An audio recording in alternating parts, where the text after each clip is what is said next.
AOG today at 800-842-5690 or visit AOGC.com to learn more. AOG, energy for life. If you knew all that Jody's Auto Service Centers can do for your vehicle and you'd never take your vehicle anywhere else. My fleet is small, 14 trucks and cars. It's a struggle every day with parts, employees, and scheduling, but one thing I never worry about is vehicles. Jody's has special fleet pricing, special in and out service, or free shuttle and pickup and delivery service. And they do everything: service, repair, and maintenance. That makes my life much easier. All my vehicles go to Jody's. Latest technology and highly trained technicians means we could do it all. From the most highly technical repairs to everyday oil change specials. Tires, everything, even diesels. Jody'sAuto.com. Schedule free shuttle service or pickup and delivery. Get a tire quote, get financing. Jody's Auto Service Centers, voted best of the best by our customers year after year. We're your neighbor since 1984 with 3 full-service locations in Fort Smith and Van Buren. See for yourself at JODYSauto.com. ESPN Arkansas weather. For today, partly to mostly sunny sky. Our high temperatures this afternoon will be right around the middle 80s. Tonight, mainly clear and overnight low in the low to mid 60s. Wednesday, we will return to sunshine, our high in the mid to upper 80s. And then Thursday, back to blue sky and sunshine, our high on Thursday, upper 80s to low 90s. I'm Sally Russell with your forecast on ESPN Arkansas. The weather is brought to you by Shamrock Liquor Warehouse, 5609 Midland Boulevard, your leader in fine wines, beers, and spirits. KERX, Paris, Fort Smith. Hey, we can't make you a morning person, but we can make your morning. ESPN 95.3. Coming to you live from the Crabtree RV Center Studios. Broadcasting on ESPN Arkansas and streaming on hitthatline.com. We got a good one tonight. You got a team in here that will respect you.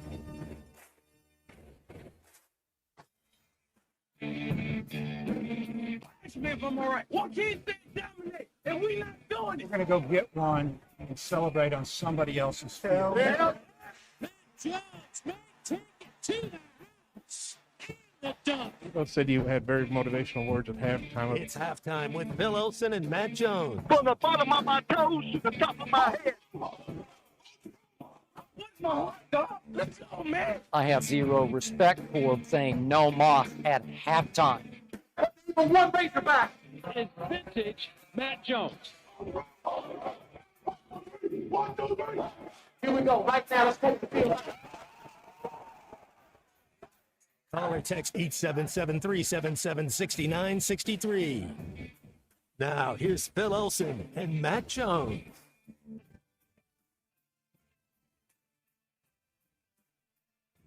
A very pleasant good morning and welcome into halftime on a gorgeous day across Arkansas. Great to be with you. Phil Elson, Matt Jones, Christian Johnston is producing, and we'll take you for the next 3 hours here on halftime on ESPN Arkansas. Hit that line now app.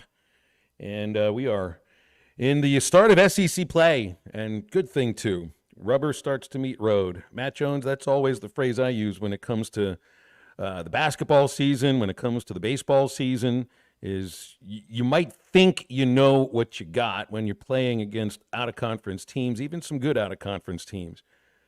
But when you start to get into the SEC, that first game, that is where rubber meets road. That's where you're really going to find out what you're made of. And it all starts this week against an Auburn team that I think they're still trying to figure out what they're made of, too. So it's incredibly important. And, hey, you only get one more non-conference game, so there are no gimmies out there. And I know I'd put the point out there that I think these two games are probably the most important of the season, just because they're the ones that are in front of you. They're the ones that start SEC play. They're kind of going to decide the direction that the season goes.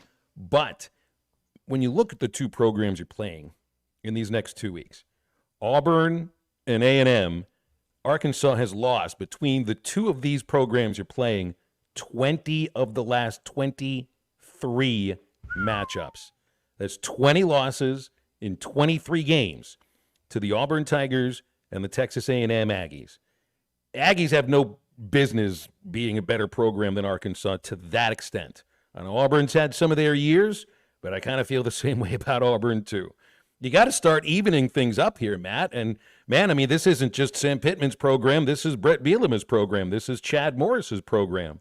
It all kind of started right after Bobby Petrino was let go. So now that you got him back, maybe start beating these programs again, right?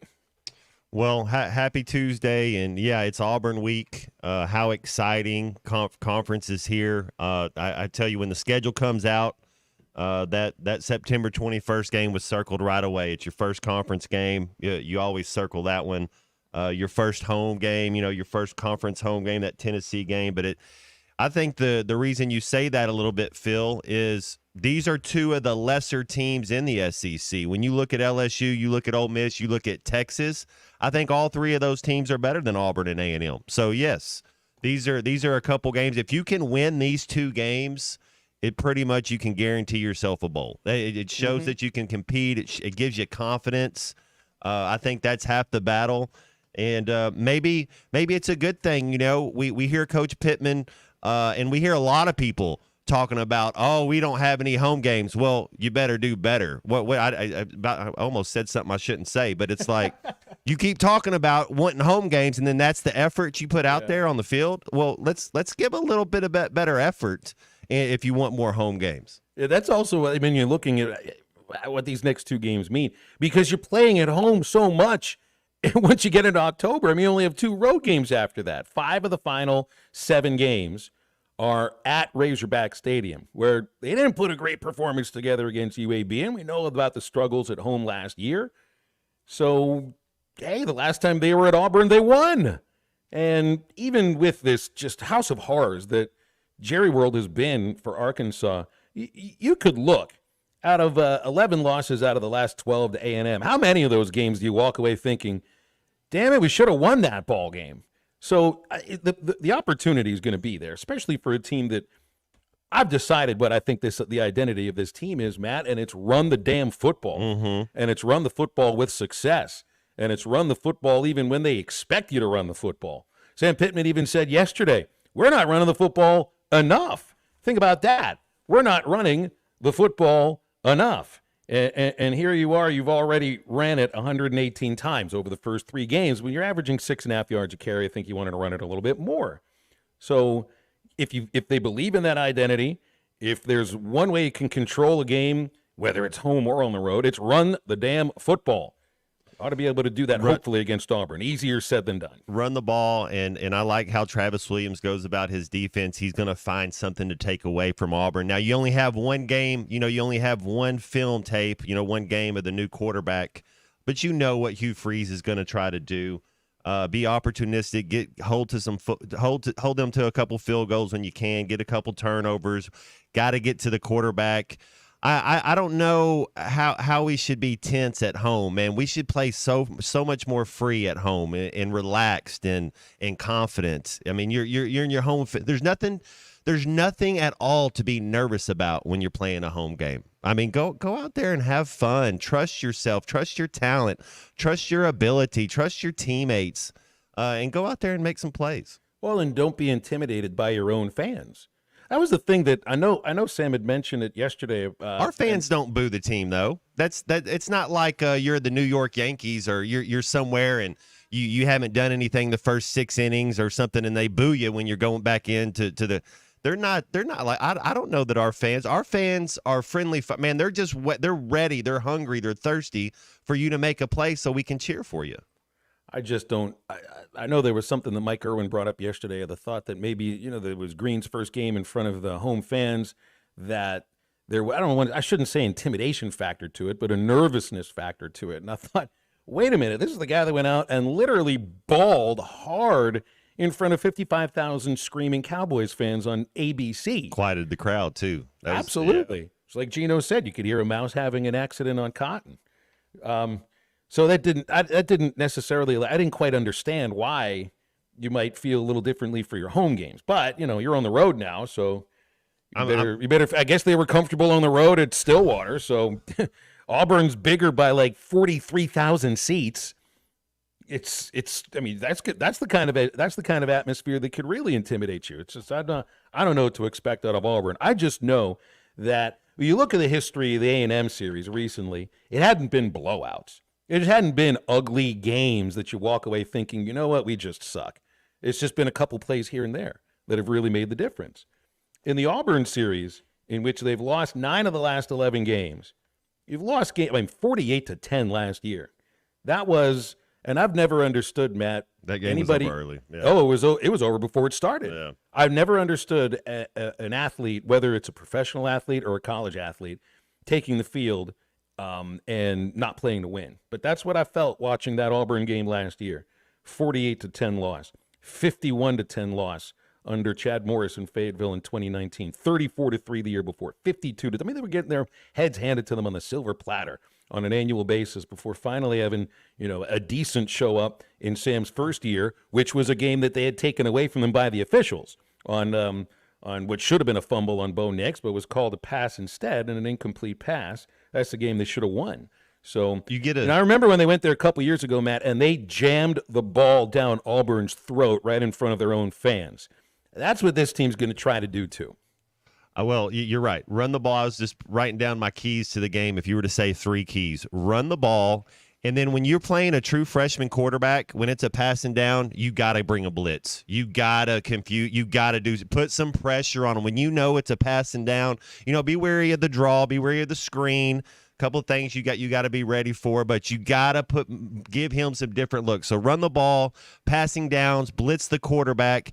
And I think, honestly, Phil, Taylor Green's the type of guy that he needs to get hit early, and he settles in, like you talk about. Like, just be like, oh, we're playing football. That's have him run his quarterback, whatever you want him to do, some type of option play where he takes off and get him. And so he kind of I think it settles him down. I've been around players like that. They get popped and they kind of settle in. And Taylor Green, he gets better as the game goes on, and I think that'd just help him kind of get a little start. Those would be my 3 keys. If you remember before the UAPB game, I'd ask, do you think there's anything you can see in this game that will change your mindset about what this football team is before they even played it down? And nothing from that game you weren't going to learn anything from that game. I feel like when it came to the Oklahoma State game, there's, even if you won that game, there would still be folks who say, it's a good team. It's not an SEC team. And then last week was last week. This is your opportunity to really get the bandwagon growing again.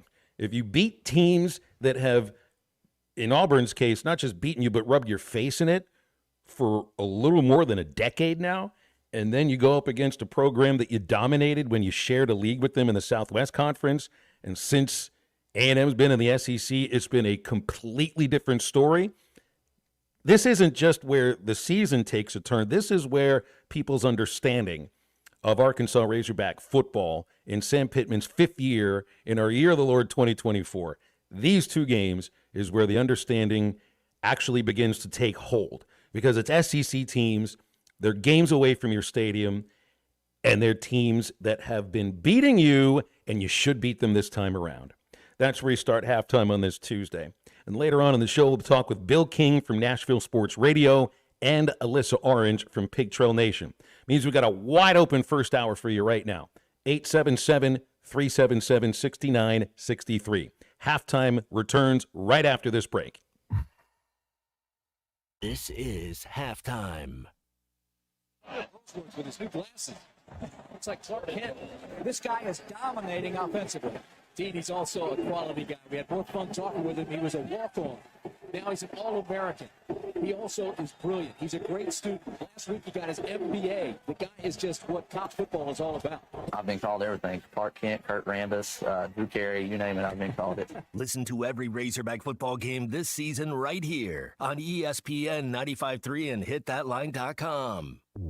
It's a stunning way to go somewhere new in the 2024 Buick Encore GX from Harry Robinson Buick GMC. Right now, get up to $3,000 off and 0.9% financing for well-qualified buyers on the Buick Encore GX. The Encore GX is a boldly styled 5-person SUV that is ready to reward. Up to $3,000 off and 0.9% on the 2024 Buick Encore GX. Experience the new Buick at Harry Robinson Buick GMC. Exit 11 off of I-540 in Fort Smith. The best things in life never change. They just get better, like Hardee's Original Bag, just $6.99. Loaded with fries, a drink, and 2 full-size favorites. A juicy charbroiled double cheeseburger, melty hot ham and cheese sandwich, or crispy hand-breaded chicken tender wrap. Choose any 2 plus fries and a drink, all only $6.99. Hardee's Original Bag, loaded with handcrafted goodness. It's the greatest meal deal for your buck. Available for a limited time at participating restaurants. This is the story of the one. As a facility technician installing a new welding station, he knows getting the ventilation right is critical for safety. That's why when questions arise, there's Grainger. Grainger offers detailed technical product information online at his fingertips, so it's easy to find what he needs. Because when it comes to safety, having answers means he and his people can breathe a little easier. Call, click Grainger.com, or just stop by. Grainger, for the ones who get it done. Patriot Transport wants to thank their drivers for their hard work and dedication. The local and over-the-road drivers are essential to the Patriot Transport mission. Day in and day out, Patriot Transport drivers are on the road striving for safety and success. To the behind-the-scenes dispatch and office employees, Patriot Transport thanks them as well for the hard work they put in day and night. If you want to be a part of the Patriot Transport family, visit patriottransport.com. Patriot Transport is located in Danville, Arkansas. Walk-Ons is always a win. Whether it's for a post-game celebration, drinks with the crew, or an easy weeknight dinner, Walk-Ons has you covered. Scratch-made dishes, wall-to-wall TVs, craft beers and cocktails. Dig into their mouth-watering menu items like po' boys, gumbo, and voodoo shrimp, plus fan favorites like juicy burgers and fresh salads. Find your nearest location in Rogers, Fayetteville, Fort Smith, Conway, and Little Rock, or order online or in the app. Walk-On Sports Bistro for the win. Do you need help with your next project? Metters Lumber True Value is here to help. A family-owned business since 1936, the staff has more than 90 years of experience in construction and the hardware business. If they don't have what you need, they know how to get it, and they are more than happy to accommodate your special order. So whether it's building a new deck, a paint project around the house, or needing a new set of tools, Metters Lumber True Value has everything you need. With locations in Alma, Ozark, and Clarksville, and you can shop online at metterslumber.com. Metters Lumber True Value. Work now, pay later with sizzling savings at WT Equipment. No money down, no interest, and no payments until 2025 on select New Holland equipment. Choose 0 for 60 or up to 10,000 cash back, plus free net wrap on roll belt round balers. 0 for 72 or up to 10,000 cash back on mid-range tractors, or 0 for 72 plus an additional 2,000 cash back on a new compact. Work smarter with no money down, no interest, and no payments on your choice of the summer's hottest deals at WT Equipment, your partner in progress. Your home for every Razorback football, basketball, and baseball game. ESPN 95.3.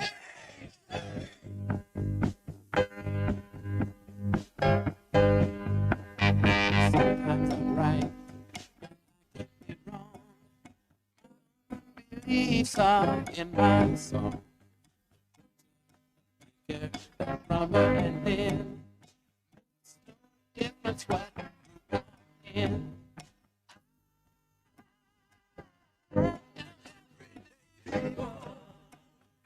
Yeah.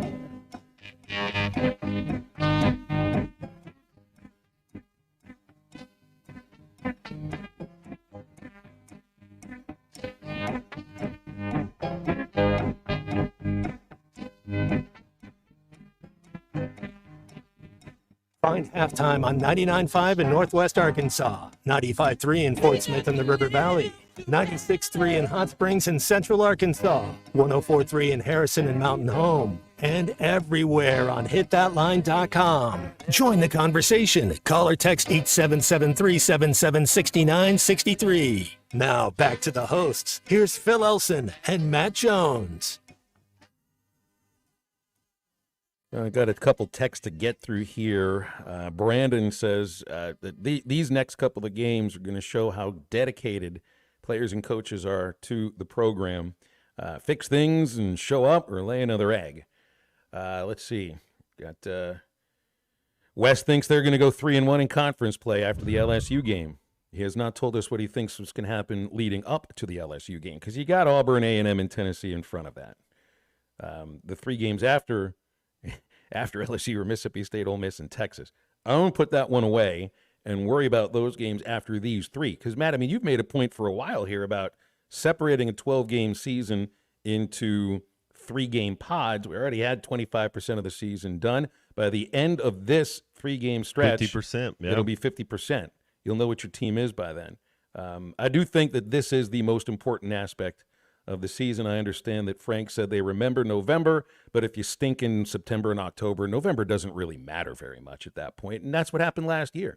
Unfortunately, we remember November. It wasn't anything you wanted to remember last year. You know, if you're Coach Pittman and as Arkansas fans, you almost, I'd take it a little personal, man. You know, you had one of the worst losses in the history of Arkansas football. I mean, in the history of Arkansas sports, you let Liberty come in here and whoop you. I mean, come on, Coach Pittman, have a little something, be a leader. Let's go get this game. I mean, I would, you know, you let Liberty come in and whoop you. Man, it's going to be tough. So get a game plan together, have some confidence, be a leader, be the head ball coach, and let's go out there and play well. 877-377-6963. Jawan is up with us first. Jawan, always great to hear from you. What's going on? Nothing too much, brother. Enjoying the morning, enjoying the show. Appreciate I have that. a question for Matt this morning. I was watching Mike Irwin last night on the Pig Show Nation. And he said when you were playing quarterback, Matt, that you would get in the huddle, and if you didn't like the play, you would change the play. Or whenever the play started, you would go into an improv and just let your athletic abilities react to the defense. And also, is that true? And also, what are your real thoughts on Taylor Green? Yeah, thanks, Juwan. Well, I'll tell you this. My freshman year, it might have been I didn't really know. You're learning the playbook. You know, as you come in as a freshman, now freshmen show up right after Christmas, and they're there for spring ball. They're there for summer workouts. And so freshman year, you know, you break the huddle, and I'd say, hey, George, what do you got? You know, and so, yeah, there was a little improv, but it was based on me, and Taylor Green might have some of this. It was just based on me knowing that I'm one of the best athletes out here, and I can kind of figure it out. That's it. But then as you go, a sophomore year, junior year, you start understanding the playbook, and a lot of times, Juwan, plays come in where it's a run-pass option or a run-run option or a pass-pass option, and then it's the quarterback's job to get them in the right play. And then when the coach asks you, okay, so why did you see this? Why did you run this play? You tell them, well, this is what I saw, that the numbers in the box or where the safeties are, whatever you're looking at to get into that play. There's not a lot of not doing what the coach says. I don't know. Now you can improv and be an athlete and do all that, but you got to have a plan. You got to have a reason. I've never seen players that just did their own thing stay out there on the field. Yes, sir. Thank you. John, I appreciate you calling. Thank you. It's 877-377-6963. Are you still there, Juwan? I got a question. Yes, sir. I'm here. You still picking Arkansas to go 11-1? I'm still riding with the Razorbacks, man. Okay. It's hard to get a team up. Now that I see, I'm not making excuses, but Jalen Braxton being injured and a couple other key defensive guys being injured, man. And also, people don't realize Trent Dilfer spent a long time running the Elite 11 quarterback camp. You're right. So he knows. We might not know who his quarterback is, but I bet you he has those intangibles to be a quarterback and run that offense that UAB has. Now, I understand that they've gotten beat bad a couple of times, but that was a good football team Arkansas faced. They gave us a good look. They'll probably give us a better look than Auburn's going to give us on offense. So those are my feelings on it, and I still think the Razorbacks have a lot more to grow during this season.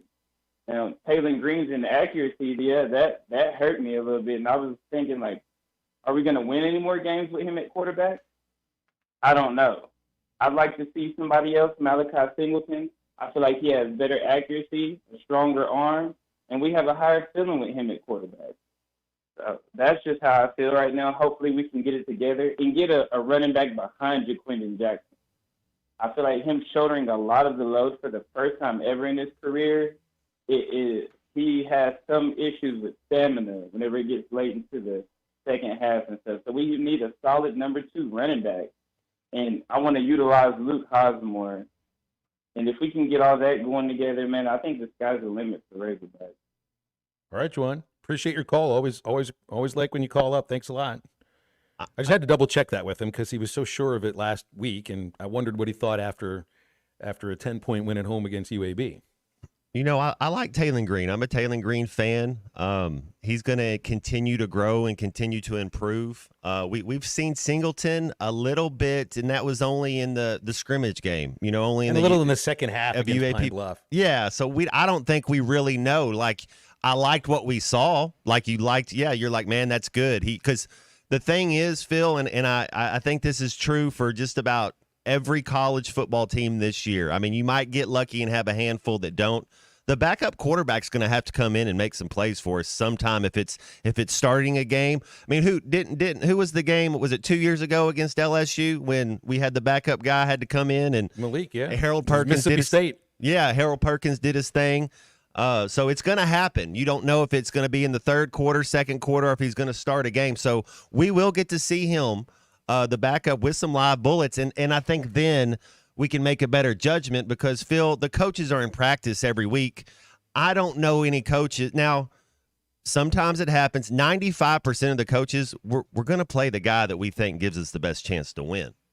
Not necessarily the guy that makes the most money, right? Man, if you don't win, you get fired. That's the whole thing. We're all trying to win, and the other thing, Phil, is the players can tell.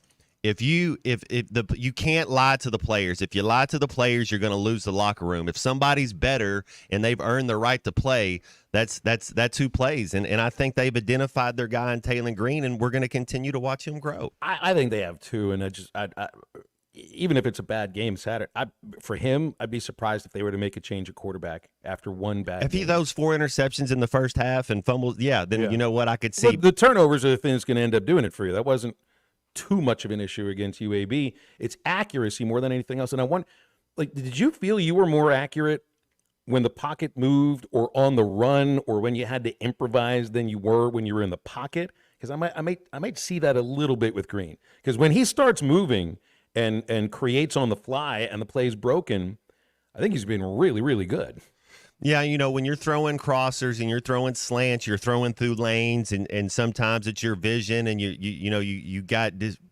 reading where the linebackers are, if it's man zone, so you're throwing in lanes a little bit. So sometimes that is a little more cloudy than when you're scrambling around. Usually it's because somebody's in man or somebody kind of gets open, and it's a little different intensity. But he's gonna continue to get better. He's working on his craft. Do you? And another thing that you wanted to hit on here, Jaquindon Jackson, 47 carries over the first 3 games. I mean, he's tied for 24th in the nation in carries. But you can tell. I mean, he might have, if he played a better team the first week, and you had to worry about that game a little bit, he would have been out there in the second half, and maybe he would have had another 10 carries or so. I don't know, and I appreciate the idea that his body broke down on him a little bit in the second half against Oklahoma State. I'm not sure if I saw that against UAB too much, but I do wonder a little bit about somebody that's not, been a featured running back for an entire season, and if you're averaging, close to 21, 22 carries a game, what that gets to be like in November. But at least this year you got a couple of off weeks, so that's a change as well. There may be a little bit more rest during the season than college players have been used to, and maybe that'll end up playing in. But he does look. He plays so tough. I mean, that's a guy that he's a bell cow, isn't he? I mean, that's what you would. That's what I would refer to him in the NFL. What would you say, Phil? He's averaging 21 touches a game. It's about 21, yeah. That's 18 to 20 touches. That's exactly where where he should be. And it's just who else can get some of those touches? Where now is it Taylor Green that's rushing 9 times a game because he's an elite. He is an elite rushing quarterback. But you do want you would like to think after week 3. You knew who your RB2 is, and you had confidence in him because he'll have to. There's, just like I talk about quarterbacks, the backup has to come. You're going to have a RB2, and he's going to get some. Find something he can do well. What are a couple of runs that RB2 does well? I don't know who it is. Is it Braylon Russell? I think it's Hill. Or Hill. I just kind of wonder about how much usage are they planning to get out of the rest of the backfield who is not Jaquindon Jackson. Because, Jackson is carried it 47 times. Green is carried it 41 times. That is 88 of 118 carries between the team. So, it's just, and I wonder. It's like 75% or so. Exactly, so, yeah. between the two of them. So I wonder about, do they trust Hill enough to be out there for more than 1 or 2 series? And they obviously trust him to return kickoffs because he got out there, I think it was the second quarter he started returning the kickoffs last weekend. But I kind of feel like Braylon Russell has been underutilized just because we've heard so many good things about him, and they've talked about having a deep backfield, but he's only carried it 4 times and scored 2 touchdowns, by the way, on those 4 carries. I didn't expect that he would just be somebody that's used, within the 5-yard line or within the 2 or right at the goal line. It feels like there's something you could really work with him. Let's take a phone call from Shane in Ozark, and then we'll break. Hey, Shane, what's going on? Thanks for calling. Hey, what's up, fellas? I just got a couple of questions. First, about the environment there at Razorback Stadium Saturday. From I know Matt was there, but on TV, it showed a lot of the crowd just sitting around on their phones and stuff. And then after that, Matt, are you worried about the mental makeup of this team? I know, me being I was an all-conference and all-state football and baseball player, but, whenever I had a bad game or the team had a bad game, I had a little bit extra fire and a little bit more paid attention to detail coming out, wanting to improve the next week, So I just wondering if y'all might have a little concerns about our mental part of the game. I appreciate you, Shane. Thank you. I like our leaders. I like Petrino and Travis Williams. I'm a Coach Pittman fan as well. I like our leaders, our leadership there. So I think we're going to be okay. I don't see lack of effort. I don't see lack of energy. I don't see lack of playing for your brother, playing for your guy beside you. I think they were a little bit, kind of overlooking them a little bit, as you would say. But I think we're going to find out a lot about this team. I mean, just as much as we found out when they went to Stillwater, we're going to find out a lot. You open up the SEC play on the road against a guy, against Hugh Freeze, who wears you out. So let's try to come back with something and get one in the win column for us. 877-377-6963 if you want to call or text halftime. Stay with us. We'll be back right after this quick break.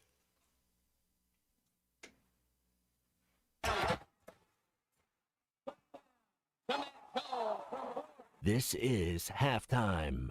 You can now download our new app in the iTunes or Google Play Store. Listen anytime and anywhere on your favorite mobile device. Just search Hit That Line now. Texting enrolls you in reoccurring automated text messages. Consent not required to purchase. Message and data rates may apply. Hey, Dan, how you doing? Haven't seen you around the gym for a while. Yeah, I've really fallen off. Since I turned 40, I just don't get the results I used to get. Could be lower testosterone. Lower T? Yeah, I went through it a while back. Once you hit 40, your body has less free testosterone. I got Nugenix Total T, and it's made a huge difference for me. I've seen that ad on TV. Is it for real? Oh, yeah. The key ingredient is something called Tesnor, which helps boost free and total testosterone levels to help you trim up and stay lean. And it's made a difference for you? Man, I feel like I'm in my 20s again, at work, in the gym, and in the bedroom. Are they still giving out complimentary bottles for people to try it for themselves? Yeah, you just need to send them a text. Text BREAK to 321321 right now for your complimentary bottle of Nugenix Total T, the #1 selling testosterone booster at GNC. Plus, text now and we'll include a bottle of Nugenix Thermo, our most powerful fat incinerator ever, to help you get back into shape fast. Absolutely free. Text BREAK to 321321. That's BREAK to 321321. You're listening to Halftime Live from the Crabtree RV Center studios. Crabtree RV Center, where RVing is life.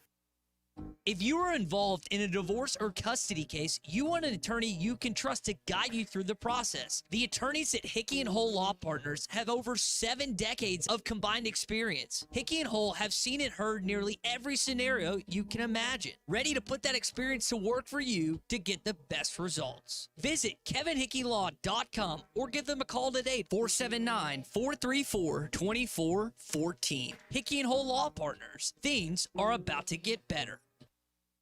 Precision Garage Door features the finest quality materials, installation, and service for all your garage door needs, including garage door repair and new garage doors and openers. Fully licensed and insured with the largest showroom in Northwest Arkansas at 1907 Town West Drive in Rogers and in Fort Smith at 416 North 10th Street. Call Precision Garage Door today at 844-PDS-DOOR or check them out online at PrecisionDoorNWA.com. Financing is available. Precision Garage Door, voted best garage door company of Northwest Arkansas and the River Valley. Presented by Sharp Equipment. Check out the new Wacker Newson ST45 at Sharp Equipment. It's bigger, bolder, and is ideal for lifting and loading. The vertical path lift arm allows for easy load placement in demanding applications where reach and height is a requirement. For compact, heavy equipment with a great deal of power, visit them and check out the new Wacker Newson lineup at Sharp Equipment, 6104 Highway 271 South in Fort Smith, or call them at 479-242-1406. Hey, Ty Richardson for Jim. They have several locations in the Arkansas area, but I specifically want to talk to you about Jim Mart number 10. Great deli. My goodness. Great lunch, great dinner. But have you had the breakfast yet? It's the best in town. And they have that convenient drive-through window. So when you're heading north or south on 540, take exit number 6 for Jim Mart number 10. 6201 Grand Avenue in Fort Smith. Jim, the leading gas station and convenience store in the area. Valley Family Dental, formerly known as Riley Farm Dental, at the entrance to Riley Farms, provides every type of dental care and procedure for you and your family. Dr. Sparkman, Farmer, and now Dr. Blaine Van Nice work to give all of their patients better lives with a better smile. Valley Family Dental, now offering same-day crown service. Mention you heard this ad on ESPN Radio at your next appointment and receive a free bleaching kit or $100 off in-office accelerated whitening. Call 226-3500 for an appointment or visit valleyfamilydentalpractice.com. Did you know that almost 80% of all advertising is spent on digital? This is Dale Daniels, Digital Sales Manager for ESPN Arkansas, and due to the growth in digital advertising, we have the opportunity for the right person to join our team. Digital and radio advertising go hand in hand, and we're looking for someone to help businesses grow with this powerful combination. If you have experience in broadcast and digital marketing or business development, we want to hear from you. Email your resume to sales@hitthatline.com. Pearson Broadcasting is an equal opportunity employer.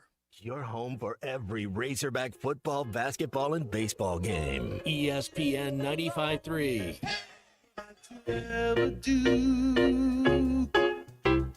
Two can be as bad as one. It's the loneliest number since the number one.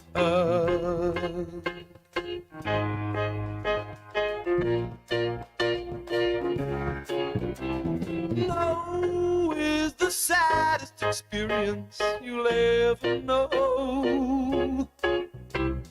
Yes, it's the saddest experience you'll ever know.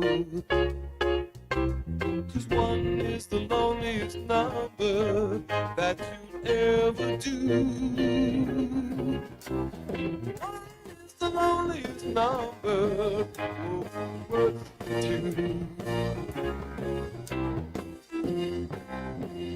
You're listening to Halftime with Phil Elson and Matt Jones. Want to jump in the conversation? Call or text 877-377-6963. Now, here's Phil Elson and Matt Jones.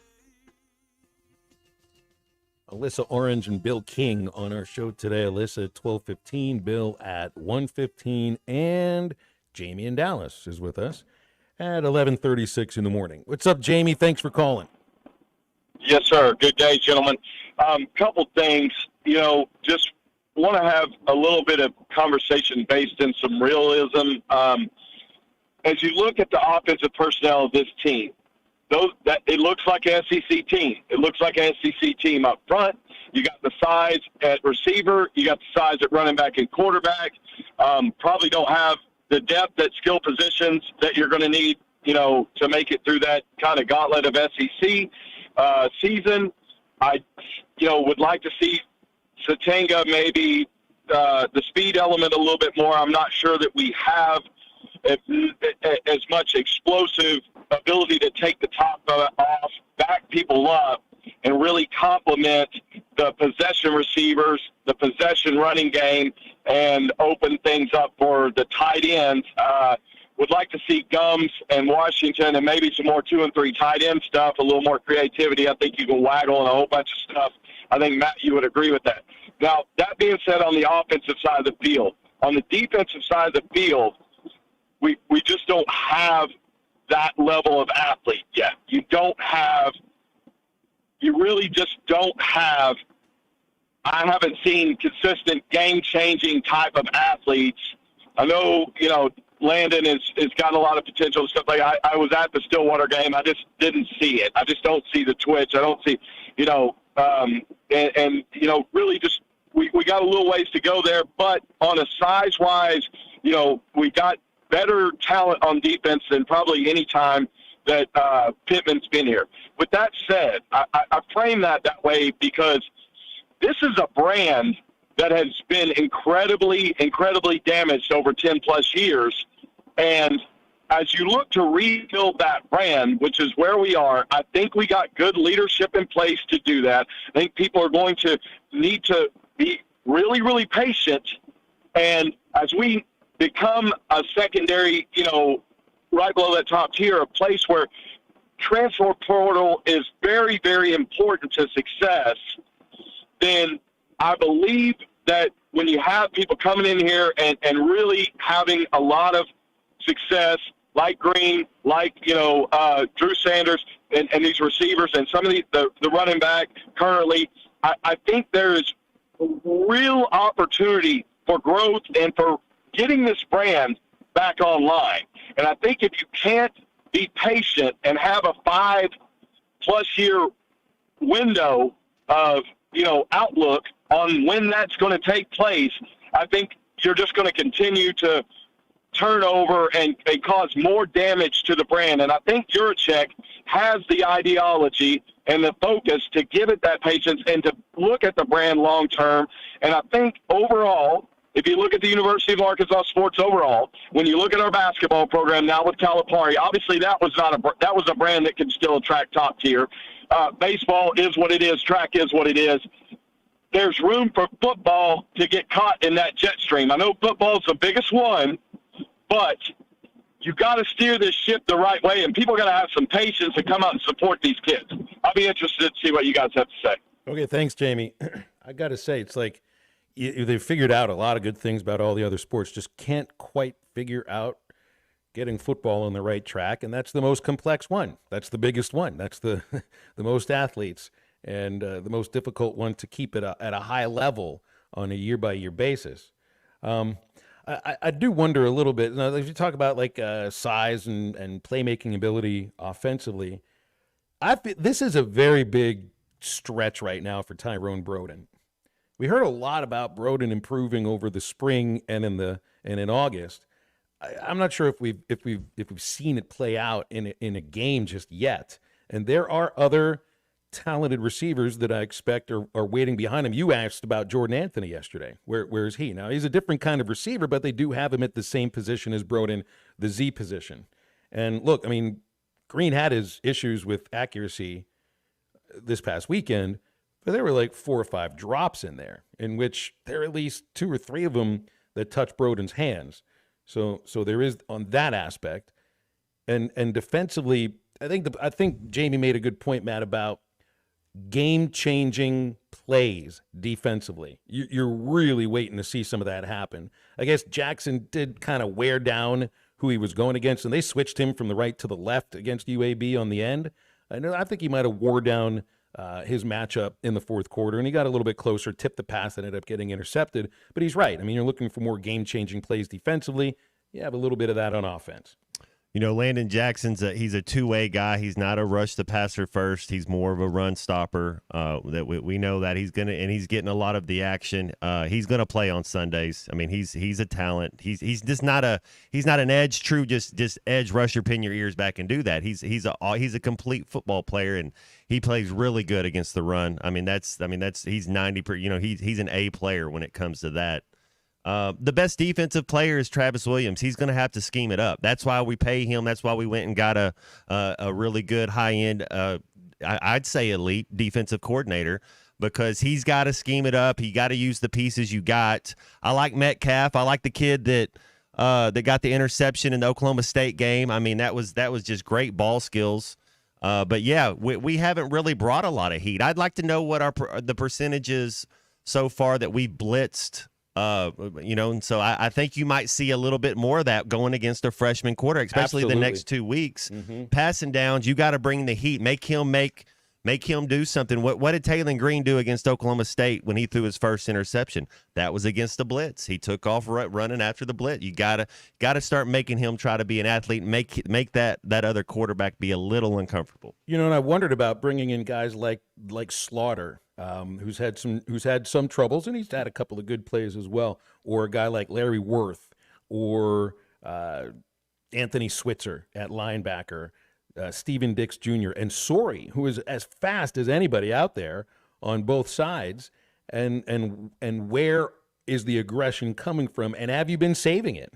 Have you been saving it for the start of SEC play? And you're right. I mean, I don't think they've announced who the quarterback's going to be, but I'd be surprised if it's not going to be the freshman Hank Brown. And put his head on a swivel. I mean, and that's look at some of the players they brought in, and the first thing you think about with these players, or at least the things that Sam Pittman talked about, there was the size aspect to a guy like Dix, who's 234, or Switzer, 220, or Larry Worth, 6'4", 224.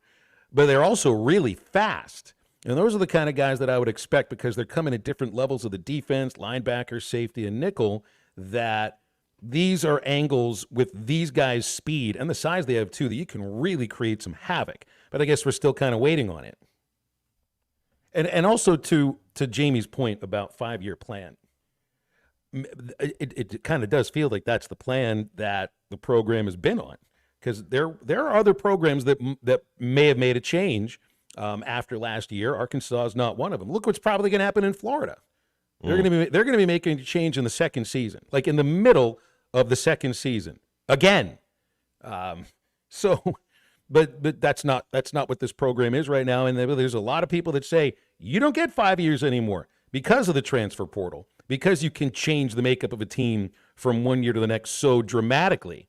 If you're at a point where you could just bring in, 25 high schoolers, and any transfers you bring in have to sit a full year, I mean, at that point you don't get a lot of players coming in on an annual basis. There are over 50 new players on this team, so it's not like you expect to go from 4-8 to 10-2, but you expect major improvement, I think, from one year to the next, because you live in a world now in college sports where some of the best athletes that are not SEC players are looking to go play in the SEC, and they got some of them coming here.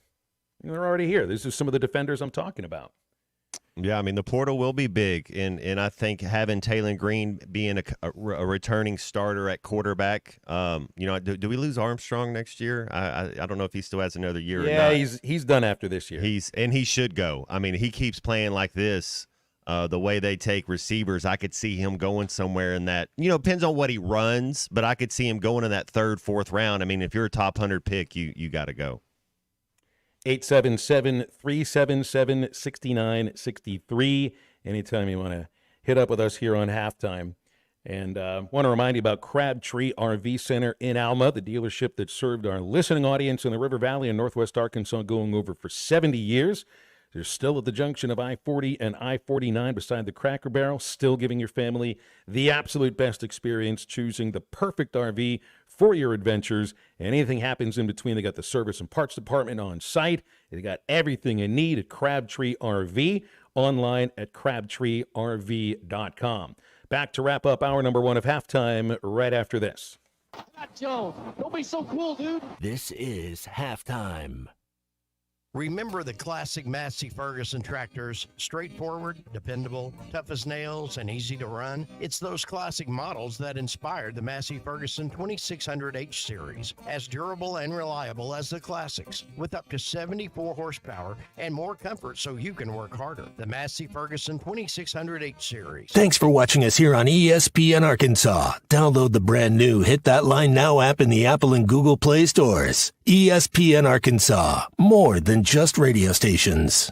Tommy Kraft here. When it came time for new gates and some fence repairs at my home, the Fence Man was my first call. The Fence Man does it all, from large commercial jobs to small residential repairs. Wood privacy fence, vinyl fence, commercial or residential chain link, even custom wrought iron fencing. 479-782-3936. 18 months, same as cash financing with approved credit is now available. If it involves fencing, the Fence Man does it. The Fence Man. He ain't afraid of no work. 479-782-3936. It's a dandy white perch.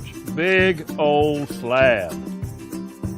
C'est bon, sacale. One beautiful crappie. It's a paper mouse. Some serious crappie.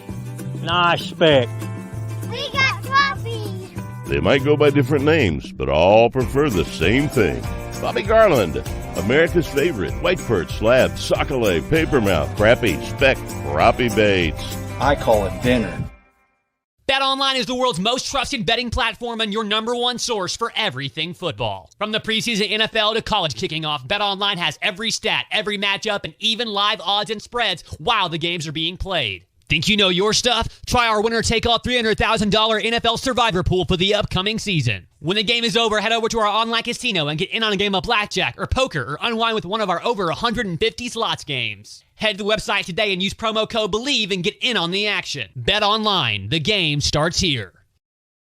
Hey, ESPN 96.3 and hitthatline.com. Have you been to Swark Liquor? Trey Gentry and his team have a phenomenal spot. It's the first liquor stop in Arkansas for our Dallas and Texas fans traveling up to the hill. So if you're heading to Fayetteville, the lake, a cabin weekend, hunting, fishing, or any other activity you need your favorite drink, stop by Swark Liquor. And check out their apparel too. You'll want to wear it. Swark Liquor, 864 East Collin Ray Drive into Queen, Arkansas. Swark Liquor, we promise to keep them cold for you. Thanks for watching us here on ESPN Arkansas. Download the brand new Hit That Line Now app in the Apple and Google Play stores. ESPN Arkansas, more than just radio stations.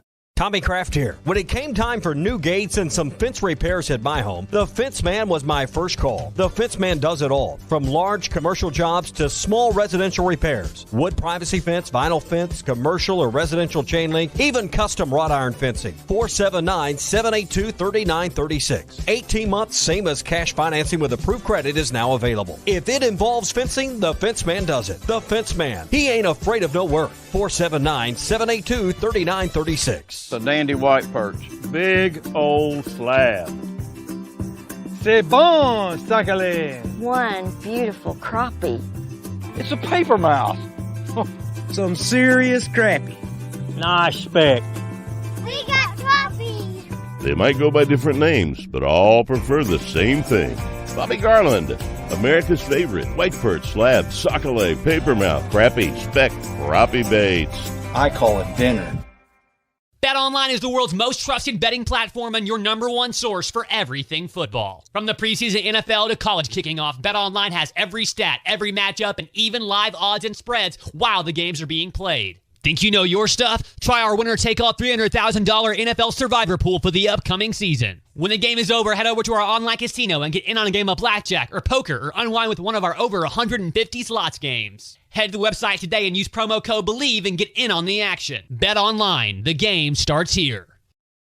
Hey, ESPN 96.3 and hitthatline.com. Have you been to Swark Liquor? Trey Gentry and his team have a phenomenal spot. It's the first liquor stop in Arkansas for our Dallas and Texas fans traveling up to the hill. So if you're heading to Fayetteville, the lake, a cabin weekend, hunting, fishing, or any other activity you need your favorite drink, stop by Swark Liquor. And check out their apparel too. You'll want to wear it. Swark Liquor, 864 East Collin Ray Drive into Queen, Arkansas. Swark Liquor, we promise to keep them cold for you. Thanks for welcome back into Halftime Live from the Crabtree RV Studios. Crabtree RV Center in Alma, where we make your dreams come true. 877-377-6963 when you want to hit up with us here on Halftime. Saw a tweet from Peter Burns, SEC Network host. They did the SEC show on Saturday in Columbia for the Mizzou-Boston College game. And Burns, we've had on the show before a couple of times, said he was eating dinner and immediately realized something was wrong and began to choke on a piece of food. And a Mizzou fan named Jack Foster pounced on him and saved his life. So it's probably going to make Burns a little bit of an unbiased observer now for Mizzou football for the rest of the season. Because if somebody saved my life from another team, I may view them differently, unless it's Texas, because I don't think they're going to save anyone's life unless they're a Texas fan. But good on the gentleman for doing that. It's got to be a scary moment, too. Wow. So good thing that Peter Burns is still alive. 877-377-6963. So we've had a lot of calls this week already, Matt. It's just 2 days in about a switching quarterback. And it's really funny thinking about this, too, that Taylor Green has a lot going for him. Accuracy issues off to the side. But, you know, this kind of started the first game. Clint Sterner was tweeting about this. I mean, he was calling for he thought there'd be a competition at quarterback after the first game of the year. I wonder if some fans have just kind of picked up on that and run with it a little bit. But, man, I'm nowhere near the place where I think you got to make a change at quarterback. Yeah, you know, I haven't heard these words, but Clint Sterner is a heck of a quarterback, and I know he knows the quarterback position. I haven't seen other kid play. I mean, maybe he's seen some practice or he's seen some things that I haven't seen. The scrimmage game he played in, he looked good. He looked sharp. What are our third down percentages? How are we on third down? You know, are we putting up points? You know, there's other things that go into, are we making a quarterback change? It has not been Taylor Green's fault that we've lost any of these games, which we've only lost one, but Oklahoma State wasn't Taylor Green's fault. Yeah, you're right. I mean, he made plenty of plays. We had. I was talking with Coach Nutt after that game. He said Arkansas had 40 different times to win that game, and it's the truth. I mean, it wasn't one. You know, we set ourselves up in places and here and there. We just didn't make the play when we could have and put that game away. Matt, they're 18 for 31 on third down in the last couple of games. I mean, they were 9 for 9 against UAPB, but again, I'm like, I gotta just wipe that one away and like in my mind don't even count it. But even against Oklahoma State and Alabama Birmingham, 18 of 31 on third down. That's 58%. That's going to win you some games. Yeah, that's man. one of the things. It's like you go back and look at Oklahoma State. It's like, wait, 11 out of 19 on third down and didn't win? Things don't matter. But a lot of that goes into the quarterback, right? Goes into the quarterback's ability to make a play on third down. That's the thing. It's like you look at Taylor Green and be like, well, there's this, and this. I think the dude's a playmaker, though. If there aren't playmakers defensively that our last caller thought about, man, I think you got some playmakers offensively, and I think the quarterback is near the top of the list.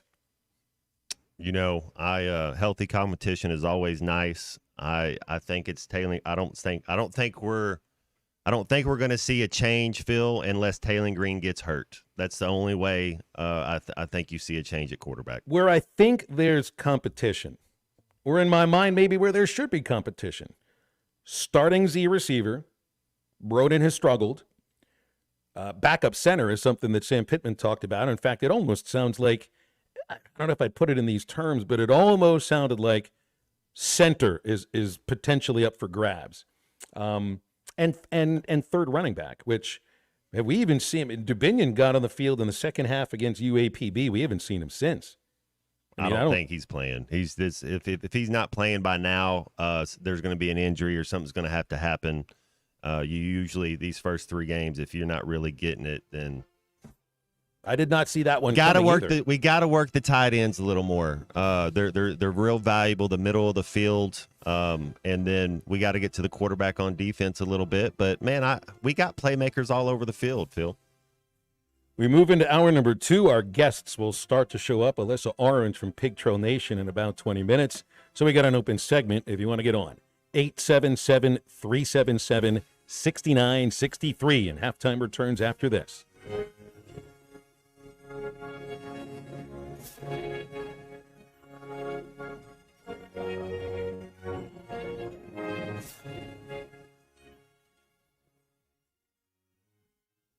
When you need legal help, turn to the law offices of Craig L. Cook. With over 40 years combined experience, the Cook Law Team works for you. If you've been injured in an auto accident, hurt on the job, a victim of nursing home negligence, or need help with bankruptcy, Social Security, wills, trusts, estates, or family law issues, Craig Cook will go to work for you. Call us today, 479-783-8000. The law offices of Craig L. Cook with locations in Arkansas and Oklahoma. We work for working people. You never know what you will walk up on or find over the hill at the Tackle Box. For almost 50 years, the Tackle Box has been your home for hunting and fishing supplies and some of the best outdoor stories. Whether guns, ammo, fishing supplies, or home decor, come back and see them again. They even buy your old fishing tackle or guns. The Tackle Box, your sports store for hunting, fishing, firearms, and more. 3010 Street, Fort Smith, 646-3193. The adventure starts at the Tackle Box for sportsmen just like you. The tires on your vehicle go round and round, but when they don't, go to Van Alma Tire. They have tires in their name. That's their specialty. Van Alma Tire is all about tires. They have all the name brands and private labels available for you and in stock. So when it comes to getting tires for your ride, it's worth the drive. And financing is available. Ask for details. Whatever your tire need, check out Van Alma Tires on Highway 64 between Van Buren and Alma. Ready to get you rolling on new tires at Van Alma Tire. The best things in life never change. They just get better, like Hardee's Original Bag, just $6.99. Loaded with fries, a drink, and 2 full-size favorites. A juicy charbroiled double cheeseburger, melty hot ham and cheese sandwich, or crispy hand-breaded chicken tender wrap. Choose any 2 plus fries and a drink, all only $6.99. Hardee's Original Bag, loaded with handcrafted goodness. It's the greatest meal deal for your buck. Available for a limited time at participating restaurants. Ready to explore beyond the beaten path? Discover the Range Rover lineup at Land Rover of Little Rock. Experience handcrafted luxury with the capability to take on any adventure. The elegant Range Rover offers unmatched performance and first-class luxury. The Range Rover is built for every journey. Visit Land Rover of Little Rock today and explore our incredible Range Rover selection. Plus, take advantage of our promotions and recently revamped service department. Visit us at 25 Colonel Glenn Plaza Drive or log on at LandRoverLittleRock.com. ESPN Arkansas weather. For today, partly to mostly sunny sky. Our high temperatures this afternoon will be right around the middle 80s. Tonight, mainly clear and overnight low in the low to mid 60s. Wednesday, we will return to sunshine, our high in the mid to upper 80s. And then Thursday, back to blue sky and sunshine, our high on Thursday, upper 80s to low 90s. I'm Sally Russell with your forecast on ESPN Arkansas. The weather is brought to you by Forest Grain Incorporated, committed to setting the standard of excellence since 1936. KERX Paris Fort Smith. This is Halftime, coming at you from the Crabtree RV Studios on ESPN 95.3. Coming to you live from the Crabtree RV Center Studios. Broadcasting on ESPN Arkansas and streaming on hitthatline.com. We got a good one tonight. You got a team in here that doesn't respect it.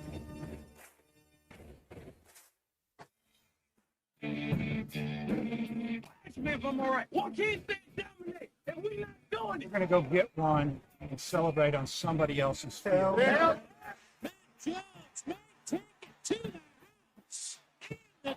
Both said you had very motivational words at halftime. It's Halftime with Bill Olson and Matt Jones. From the bottom of my toes to the top of my head. What's my heart, dog? Let's go, man. I have zero respect for saying no moss at halftime. Even one Razorback. It's vintage Matt Jones. 1, 2, 3. Here we go. Right now, let's go to the field.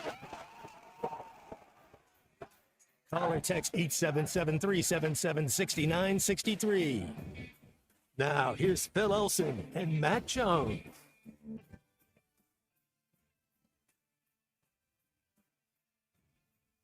Back on Halftime, hour number 2. So good to be with you here on a gorgeous day. We deserve it after all the rain from yesterday. Phil Elson, Matt Jones, Christian Johnston is producing. We'll be talking with Alyssa Orange from Pig Trail Nation in about 15 minutes. And let's get into the phones. Got a couple of people on hold here, so let's not make them hold any longer. Charlie's up first. Charlie, good afternoon. How you doing? I'm great, Phil. And you know what? I always enjoy y'all leaving me on hold. I like to listen to you guys go back and forth, man. It's okay, always here we go then. We'll take a call from Marlon in Dallas instead. We can do that. I mean, if Charlie requested it, sometimes we take requests. We've taken show requests before. Maybe Charlie wanted to hear the phone call from Marlon. I'm just doing what Charlie asked me to do. Marlon, what's going on? How you doing? Hello? Hello? Are y'all coming to me? I thought y'all were going to Charlie. We're going to Charlie, and then all of a sudden he said he wanted to go on hold and hear us talk. So I'm just fulfilling his request. He gets to hear you talk instead. Well, I'll happily do that, man. Just a few points, man, because I heard y'all's conversation before y'all went to break around getting the tight ends more involved. And from a very logical standpoint, well, from my perspective, I think that in order to get the tight ends more involved, we have to stop relying mostly on the running game to get them out of pass blocking responsibilities. I feel like you would see a lot more Luke Haas or Ty Washington if they weren't forced to have to run block all the time. Also, Phil, you made the statement that there should be competition at the receiver position, but can't there be a conversation around receivers not being able to catch the ball due to it getting there late and allowing defenders to catch up to their position? And also the balls being there inaccurately. So those are a couple of the talking points that I wanted to present to you guys because I think that there can be there's a lot of meat on that bone to talk about as far as Taylor Green's inaccuracies and the fact that he holds the ball entirely too long in the pocket, and which allows time for our offensive line to break down, which makes them look like they're not pass blocking as good as they are. So I'll give the conversation back to you guys, but I just wanted to bring up those 2 points. Okay, Marlon, thank you very much. 877-377-6963. Here's Sam Pittman on getting Luke Haas more involved in the passing game. I don't think he had any on Saturday. We certainly have targeted plays for him. One thing or another, it might be an errant throw, protection, whatever it may be. He might get covered. But we understand the value of him and certainly trying to get him the ball. We tried to get Gums the ball as well, and it just didn't work out. But we understand what we have in him, and Bobby and his staff are certainly targeting him the ball. It just didn't work out last week as much. I don't think maybe against Oklahoma State, I don't think he had a whole lot of catches as well, but the big one there to tie it up. But no, we know what we have. We're trying to get him the ball. Only one target against UAB. Man, I'd be really surprised if he's not targeted much more than that this next weekend. And as far as timing issues with Green and whether the ball's in the right place, all I know is I saw the ball bounce off of some of the receivers' hands a few times this last weekend. A couple of them were perfectly thrown passes. Some of the others you might have to reach for a little bit, but I've heard you say, Matt, if it's in your hands, you should catch it. If you're on scholarship, if you're an SEC receiver, if you take pride in your craft, if you're a competitor, all those things that go into it. If it's and I played receiver, man. I always felt if I could get my hands on it, it's got to be mine. That's how it's got to be. Same thing if you're an SEC receiver. If you can get your hands on it, strong hands, get in there, do your vice grips, make sure you're working your forearms. You almost want to be a baseball player with your forearms, man. Work on that grip every day. You want that country strong like you're swinging an axe, man. Work on that grip. Be strong. Be Anquan Bolden with your hands. And I trust that when the ball is in Luke Haas's hands, he's going to catch it. I think Tesla has the best hands on the team, and we don't throw it to him much either. He could be a matchup guy. He has strong hands. I think Luke Haas does too, but we got guys that can catch the ball. All right, let's try this again. Charlie, was that all right? Was that what you were looking for? A little more back and forth with us, and then you get to take it after that? I fulfilled your request. I was just doing what you asked. So I was joking. You do know that. But I never know what to take seriously sometimes. It's like, do you always know when I'm being sarcastic or serious? I can't. I've been listening for years, and you still don't know. You're right. Hey, Matt, do you know 100% when Phil's being real? I don't really ever know what he's doing. I'm just trying to So hey, that's fine, man. Hey, Phil, but I was joking, but it's all good. I love you, Charlie. I did that only because I knew you would take it, stay on hold, and come back and laugh absolutely. About it. You don't take yourself so seriously. You already knew. That's why we get along so well. Absolutely, you already knew. I wasn't tripping at all. But I will say this about the last call, and I do agree with him on some of that. But I think you could always argue that for quarterbacks too. Like, okay, did that receiver break off his route when I thought he was going to break it off, right, Matt? There's always arguments when it comes to timing, and when you're talking about option routes, and sometimes the quarterback may think he's going to break it off at this landmark or this yard marker. So I think you could argue a little bit both ways there. And Phil, you were right. There were a lot of balls the other day They just dropped them. They got to catch the football.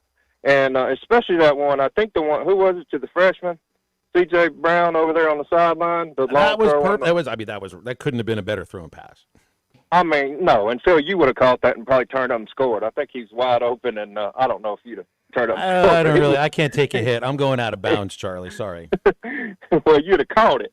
But I'm just saying that, it just happens sometimes. And, look, at the end of the day, it's all things that we can continue to correct. And the mechanical thing with Taylor is, look, the thing is that I want people to understand, everybody misses throws. This is what I don't get sometimes when we start. Some people criticize. Matt, you were criticized for missing throws. You weren't perfect. But by God, when you took the field on Saturday, I mean, we always knew we had a chance to freaking win. I always felt that way. And you know what? We just, no offense, Phil, I'm not saying you did this or Matt. A lot of fans wanted KJ gone, right? He made a lot of throws in his careers at Arkansas. He also missed some. So it happens, And by the way, I want to give him a shout-out. 3-0 with UCF. Give Rocket a shout-out. I always root for my Hogs. They're doing well and want to continue to root for them. Whatever happened at Arkansas, it sucks, it stinks, but you move on. With Taylor, I think it goes back to what we said yesterday. This is more of a 2-year project thing, and he's going to keep getting better every single day. And, Matt, you were talking about the eyes and then getting his feet set at the same time with his eyes.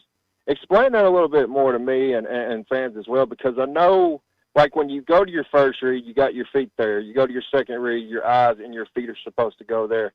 Explain that a little bit more in depth to me, because I kind of think I know what you're talking about, but I want to hear it from you. Anyway, okay, Matt, it's time for film session. Take it away. Well, and shout out to Catalan at UNLV. He's doing his thing. It's just you kind of get excited. It's like a puppy that wets himself. You see somebody for the first, and you just get excited. It's like all of a sudden you just gotta just relax and trust the process, and your eyes see it.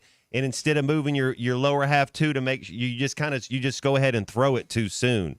You're just kind of a little, you're a little trigger happy. It's just let it happen. That's the easiest way to put it, I guess. All right. Let's. Speaking of puppies wetting themselves, Eduardo the Sherpa is up next. I don't even know what that means. Hey, Eddie, how you doing, man? Eddie, you there? Eddie must be coming around the mountain. I think that's what's going on here. Yeah, we lost Eddie. That's the one guy that you always know is ready to go when you hit the air button on the phone app. And something must be wrong. Well, somebody check on Eduardo, because if he doesn't step right in and start laughing, because I compared him to a puppy wetting itself, something's not quite right. So let me just try this one more time, see if Eduardo is still with us here. Eduardo, are you there? Can you hear me, sir? You're loud and clear, man. I was going to put out an APB for you if I didn't hear from you. I'm starting to hear that bell ring in the plains. In Auburn, it's ringing right now. I don't know if some of our team can hear it ringing, but I hear it ringing. And the question is, it's as simple as this.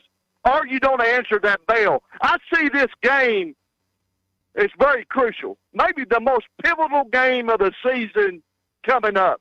I say that for a lot of reasons. Not just for our players, but for some of our coaching staff. A pivotal game.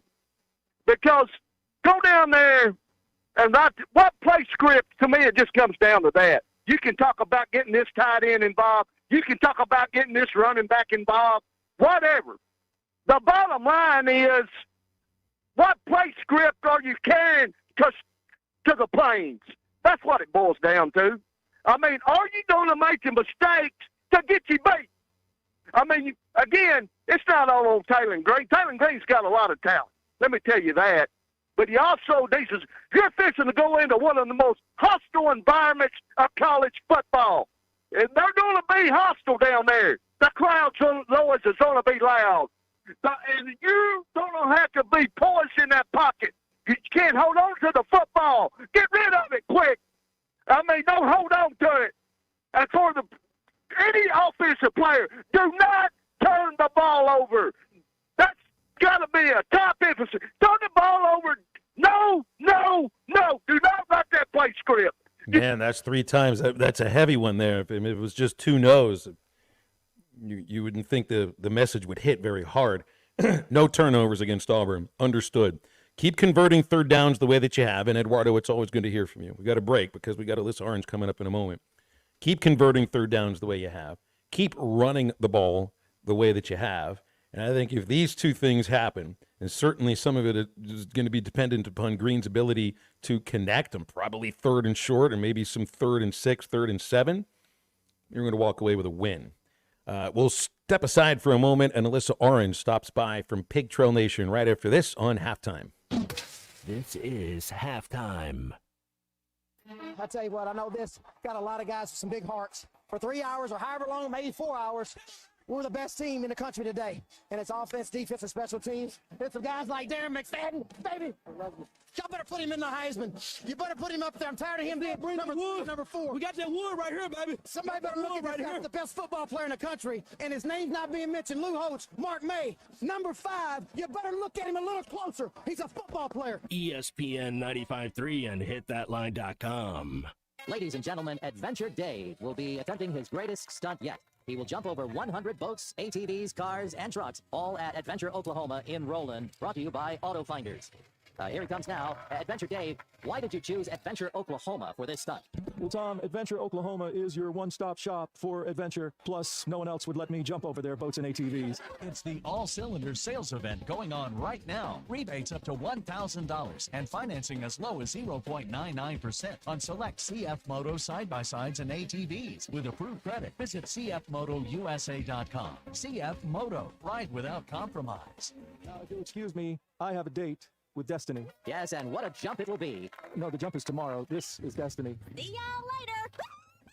Well, until then, visit Adventure, Oklahoma in Roland, brought to you by Auto Finders. AutoFindersOK.com. Your journey starts here.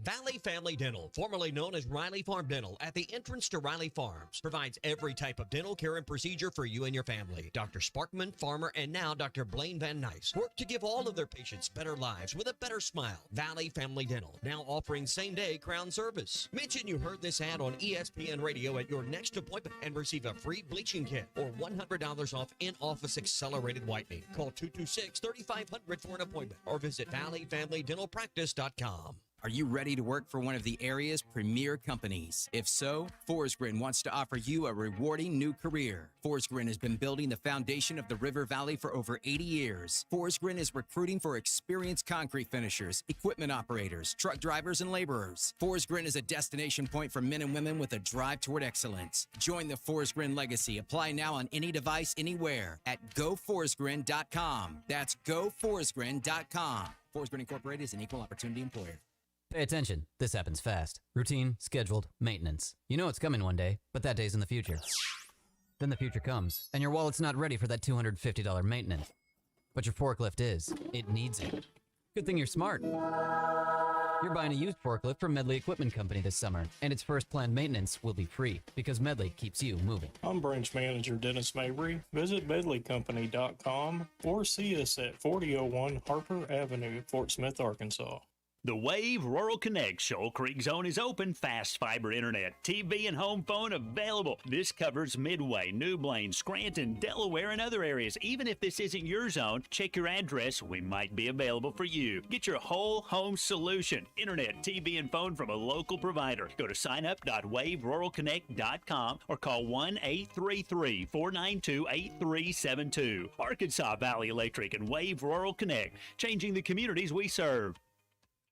Hi, everybody. Larry Rath here for Rath Auto Resources and the Meineke Car Care Center with exciting news. Backed by popular demand, state sales tax paid when you trade on our huge inventory of road-ready certified vehicles. That's right. This month, get the best used car your money can buy, road-ready certified with warranty, and get your state sales tax paid when you trade. One more reason all the happiest drivers are rolling with Rath. Rath Auto Resources and the Meineke Car Care Center, just north of Phoenix on Towson, Fort Smith. Your home for every Razorback football, basketball, and baseball game. ESPN 95.3.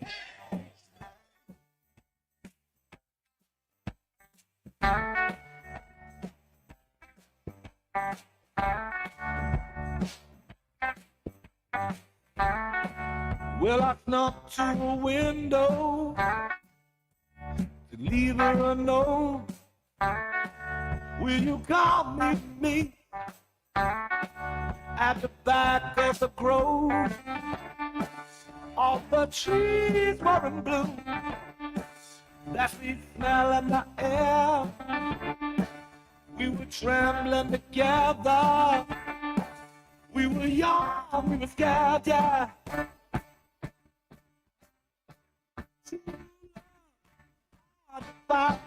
Make sure to follow Halftime on Twitter at HitThatLineAR and on Facebook and Instagram at HitThatLine. Call or text 877-377-6963. Now back to Halftime with Phil Elson and Matt Jones.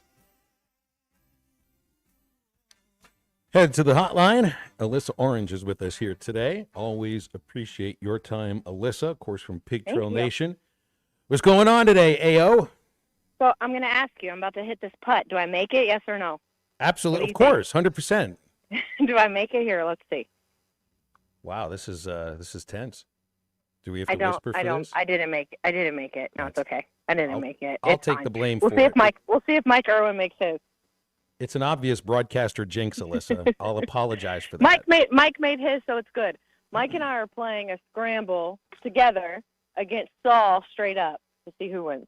Is Saw that good that he can take on both of you and still win? He was a college golfer. He is very much that good.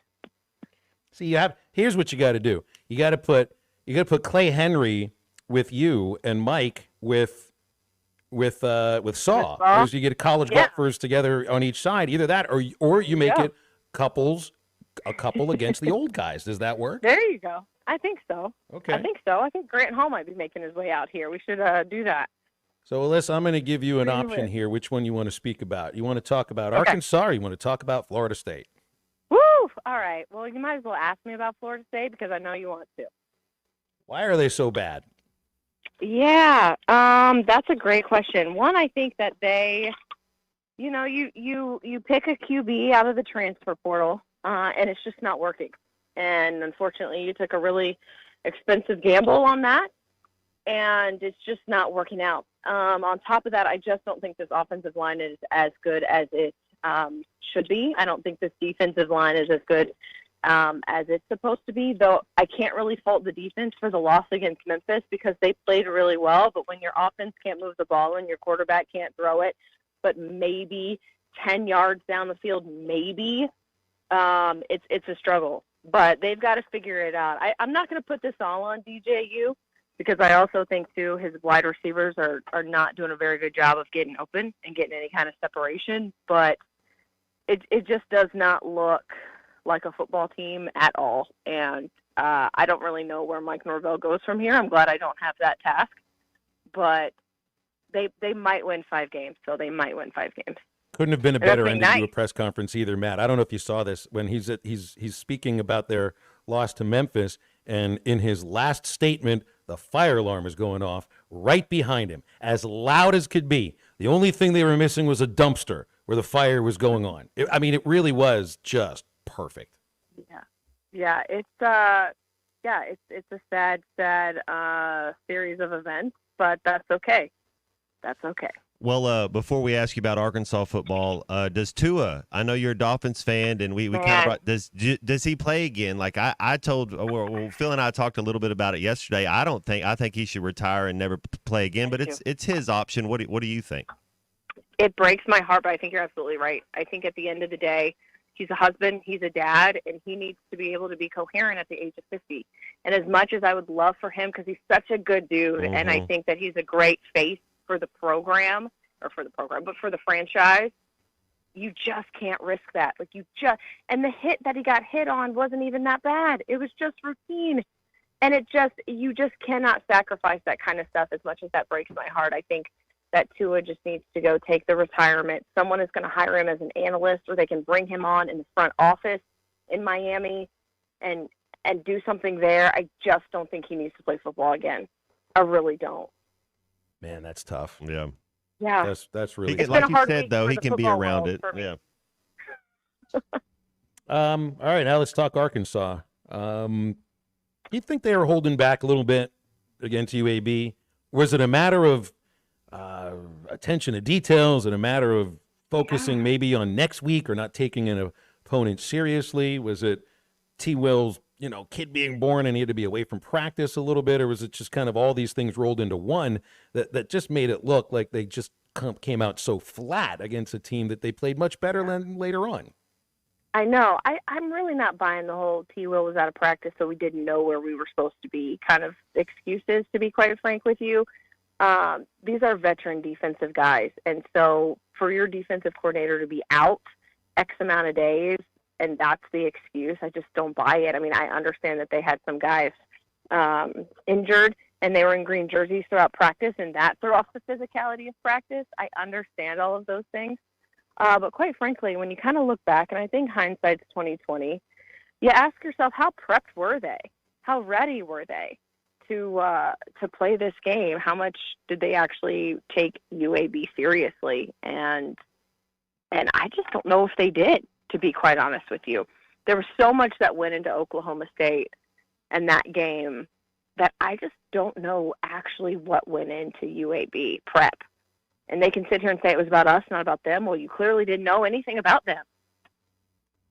And now here we are. So luckily they won that game, but I don't necessarily know. I've had this conversation too. I don't think last year's team wins that game. So I will give this year's team credit.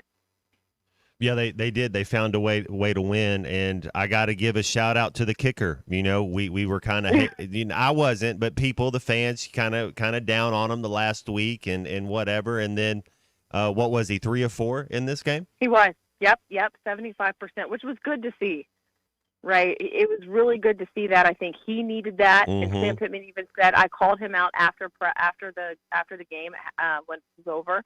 He's the one guy that I called out, like, in a positive way at the end of the game. And I think that was really good for him because, again, they're going to need it. There are going to be games that come down to field goals. We've seen it. And he has got to be able to have the confidence to get in there and kick a field goal. So that was good to see. We've been pretty good, pretty decent. Phil was going over the third down numbers this year. Do you think those numbers can get better? And how do we involve the tight ends in the passing game? Man, that would be nice. I do. I have to commend Arkansas on the down and distance, especially big down and distance. There's a lot of times during Oklahoma State they made those conversions. I think even with against UAB they did the exact same thing.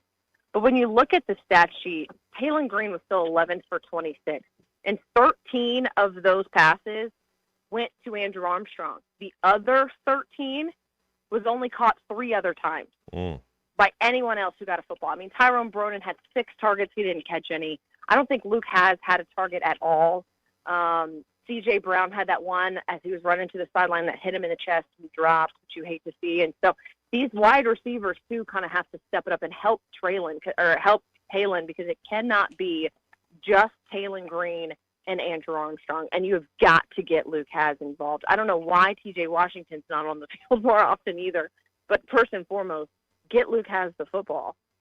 I think it's as simple as that. And Sam has said we need to do it. Well, we need to see it happen against Auburn because if you saw what we saw against LSU last year, he's half the reason that team was still in the ballgame at the end. Auburn opponents have had 4 sacks and 2 quarterback hurries. So whomever's been back there, whether it's been an ineffective Peyton Thorne or the freshman Hank Brown, who's thrown it 30 times in 2 games, they're not getting any pressure on him. What would make you think, for an Arkansas team that has really struggled, not just to get to the quarterback, but to make him uncomfortable, that they can do that now against Auburn? Fairy dust? Can you bring some of that on the plains? I mean, maybe if something's got to click. And quite frankly, Landon Jackson needs to say to himself, I'm a leader of this defense. I'm a quote-unquote captain, even though they didn't name captain. He has got to step it up and elevate the level of his play and elevate the players around him as well and do something on that defensive line. Between him and Cam Ball and Eric Gregory, quite frankly, there aren't any excuses. I don't know if they're going to do it, but it starts with Landon Jackson. He's got to figure out a way to make the guys around him better. What are your initial thoughts if I was to ask you for a prediction? Are you feeling good about this Razorback team? We just had 3 games. We've kind of little inconsistencies, but, we found a way to go 2-1. What are your thoughts as we go to Jordan-Hare Stadium? Yeah, at the end of the day, I think that they can win this game. And that's the thing, is even after everything that happened against UAB and how they just didn't play well and would manage to win a game, I still think you can go to Auburn and you can be a better football team than Auburn is, even though it sounds like they've got their freshman quarterback in Hank Brown. I think they can win this game. They've just got to play like the team that we saw play Oklahoma State the first 3 quarters of that game. They need to be the team that they can be. They can get this win. I just don't want to see, if they are any mirror of what we saw at UAB, it's over. They have to be the team that we saw at Oklahoma State. All right, so what's at stake in this little golf match with you and Mike up against Saw? Is it just kind of healthy competition between spouses? Yeah. What are you guys playing for?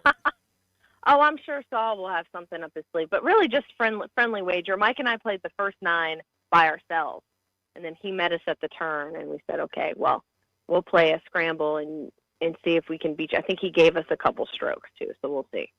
And here we are stuck inside doing radio today, but that's all right. We'll just live vicariously through you, Alyssa. Appreciate you coming on today. Thanks. It's not good golf, so don't be too envious. Doesn't have to be good. Matt, if it's golf, does that make it good? It sounds like they got it going on. That's right. Sounds like they're having a lot of fun. We're trying. I'll let you get back to that because I don't want to make you miss any more putts. I'd feel really bad if I did. Mike made it. She was giving him the read. Yeah. Yeah, Mike made it. All right, Mike's holding good. down the team right now. Thanks. Alyssa, go ahead, Matt. Yeah. Thanks, Alyssa. We appreciate you, Thanks, Alyssa. guys. We'll do it again next week. Thanks, guys. Alyssa Orange, somewhere out there on the links from Pig Trail Nation today. Then it just goes and hits. Has it been like a year and 4 months since I last played golf? Yeah. And probably still 9 times in my life. One more time, Matt, and I can finally say that I've played golf enough time to fill up 2 hands. There you go. I met, was it Saul and Alyssa different times during the last couple days or whatever it was. It seemed like it was a long 5-6 days, but got to meet both of them throughout everything and shake their hands. So that was pretty cool too. Calls and texts come into halftime at 877-377-6963, and we'll return right after this. This is Halftime. You can now download our new app in the iTunes or Google Play Store. Listen anytime and anywhere on your favorite mobile device. Just search Hit That Line now. We all hear the radio ads about the IRS. They tell you to be afraid, to be scared, and they try to frighten you into calling. I'm not here to do that. Tax Relief Advocates is different. TRA is here to tell you that if you owe money to the IRS, whether it's $5,000, $50,000, or $500,000, we have a solution. It doesn't matter if you're sitting in your car, at work, or with your kids. No matter where you are, call now. 800-575-6759. Don't lose hope. TRA can eliminate or reduce what you owe to the IRS. There is zero risk to you. If we can't reduce your tax debt, then you pay nothing. Our passion is taxes and helping individuals fix their IRS problems. We have a 5-star rating on Google and Yelp and an A+ with the Better Business Bureau. You don't need to be afraid of the IRS any longer. End your tax nightmare today by visiting us online at TRA.com or call 800-575-6759. That's 800-575-6759. Tax Relief Advocates. Real solutions for real people.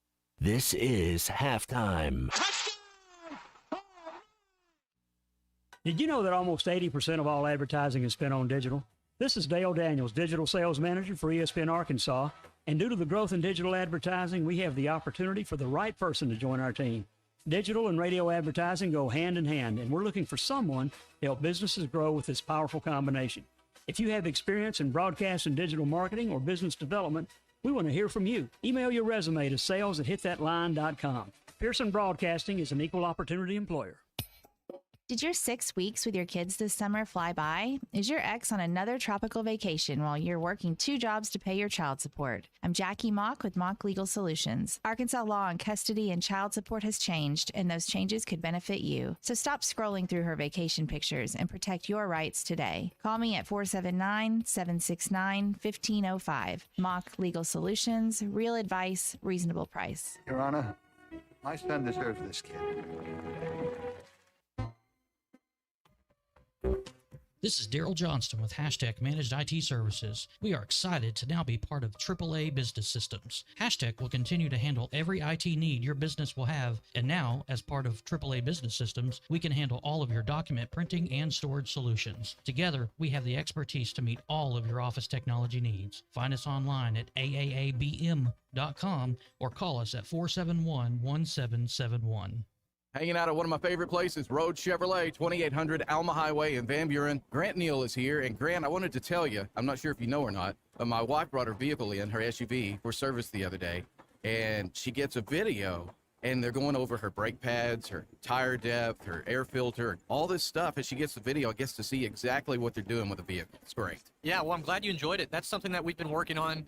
We want to deliver a personalized experience to our guests when they come in for service, and one of the things we're doing is showing these video inspections. It's a transparency effort, it's for honesty, and it's to be able to show you your vehicle and really get to see, like, wow, that is my car up there, and allow the experts to go over it with you.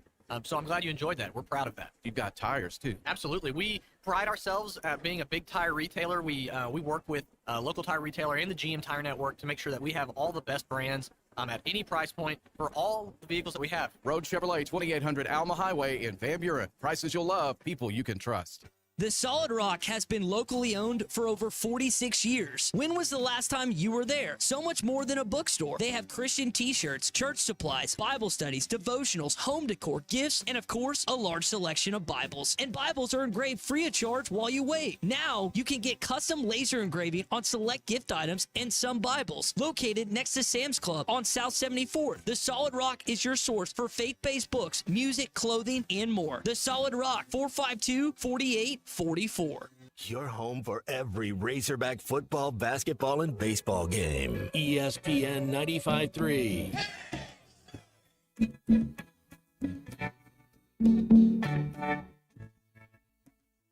Over yonder, what do you see? The sun is rising, most definitely. A new day is coming. People are changing. Ain't it beautiful? Crystal blue persuasion. Welcome back to Halftime with Phil Elson and Matt Jones. Got a question or comment for the guys? Call or text 877-377-6963. Let's get back to the show with the voice of Arkansas Razorback baseball, Phil Elson, and Razorback football legend Matt Jones. Yesterday in the capital city, athletic director Hunter Yurachek spoke to the Little Rock Touchdown Club, and out of a lot of the things that he said, this is getting most of the notice. Everybody loves that Ole Miss is in the top 5, right? No, we hate it. We hate it. Ole Miss has about 5,000 members in their football collective. 5,000. We have about 1,000 in our football collective right now. They have 5,000 members. We have 1,000. If we're going to catch up, like I'm going to make it so easy for you. If we could get 10,000 households across the state of Arkansas to give $100 a month, 10,000 households to give $100 a month all year long, we would be in the NIL game from a football perspective. It's that simple. But we can't say the Tysons, the Waltons, the Stevens, the Hunts, hey, they'll take care of it. Because they're not. They're not. They are so incredibly generous, and they have done so much for our program. But if we're really going to get a handle on this NIL and remain competitive, we need to rally people across this state, and we really got to take some pride in the Razorbacks. All right, now and I'm going to make it real simple for you, Hunter. Recruit your in-state products, and you'll get more money. You know, you want more money from the people from the state. Well, recruit the kids from the state, and you're going to get. You got to recruit the state better. I also feel like this is a thing that athletic directors across the country are telling their fans, and they don't want to talk about this kind of thing. They're so sick of talking about NIL. I think they're so sick of trying to goose not donors, but smaller donors, regular families, regular people who are fans, and sometimes donate or own season tickets, buy all kinds of merchandise, and feel like they're being asked to be tapped again, which is it's the world that we live in. I mean, I'm not directing any criticism towards Arkansas or Hunter about this, because this is the game that they have now been forced to play. It's not the game that they chose to play, but because of all sorts of missteps with the NCAA over the last however long, that's the game that you're forced to play now.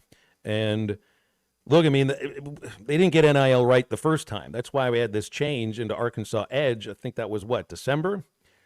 So, compared to Ole Miss, it kind of feels like they had it right a while back, and Arkansas is kind of behind the curve in that. And it's a slow build. I mean, it can't just automatically, boom, get to 5,000 and then, boom, double that to 10,000. It would take a really, really long time to get there. Maybe you look, I mean, all these athletic departments, too, are trying all these things, Matt, to try to get money to their athletic department that is for NIL specifically. And I'm slowly beginning to learn, like, everything is about NIL. Literally everything. The sponsorships, the tickets that you buy, everything is about NIL. Whatever percentage that you spend that goes to the players, that's the most important aspect of the money that you're spending there. But it also, Ole Miss got it right. And look, weren't they doing an NIL thing back when Hugh Freeze was the coach there? It just was called being illegal. I'm sure that they had a different structure for that than what the structure is for this NIL, but they've been playing this game for a long time. And now they get to do it in a legal way. So it's kind of interesting how these things come out sometimes. But I'm with you, Phil. I agree with what you're saying. You got to continue. You can't continue to lose your top 3-4 recruits in the state each year, especially to other SEC schools. I mean, you gotta keep your in-state talent in state. And people, fans, everybody is sick of hearing about NIL. I think the administrators are sick of it too. The texts automatically come in. It's ruining college sports. This is not the thing that we were fans about, but this is what it is, and it isn't about to change. You're at the point now with this potential settlement where the sticking point is NIL is forcing some sort of third party, or bringing in some kind of a third party organization to make determinations that the money that is being spent for NIL is actually for real NIL, not just for a, quote, no-show job. That's the sticking point. That's why this whole thing hasn't been accepted yet. So this is not going away. Once athletic departments start paying players directly, NIL is not going away. That'll end up being the thing where you really separate programs from each other within the same league, and that's what Hunter's talking about right here. You're talking about Ole Miss has no business historically of being a better football program than Arkansas, but in the current structure, they've got the structure for it, and Arkansas right now is working on it on a very slow basis. I didn't know we had 4 phone lines, and they all dialed up. Bring up NIL, and it all comes on. So let's start to take some phone calls here. Cecil's first. Hey, Cecil, what's going on? Hey, guys. Matt, I definitely agree with you about the interstate recruiting, man. It's a lot of great athletes came out of Arkansas, man. I mean, it's a lot that I was raised up with. Actually, when I was coming up, it was just as more, but they weren't giving out scholarships. It was a little hard. Segregation, things wasn't all that great for us back then. But now, I mean, it's a lot of opportunities, a lot of guys that lead the state of Arkansas. They'll pop up on television, and I'm like, where is he from? He's from North Little Rock. Wow, how come we didn't get him? And it's the coaches too, because the players got to buy in. And I mean, Beelam's gone, man, but I just didn't think that highly on Beelam, man. I mean, I like our coaches up there right now, and I think we'll do okay. For as Ole Miss is, they have 500.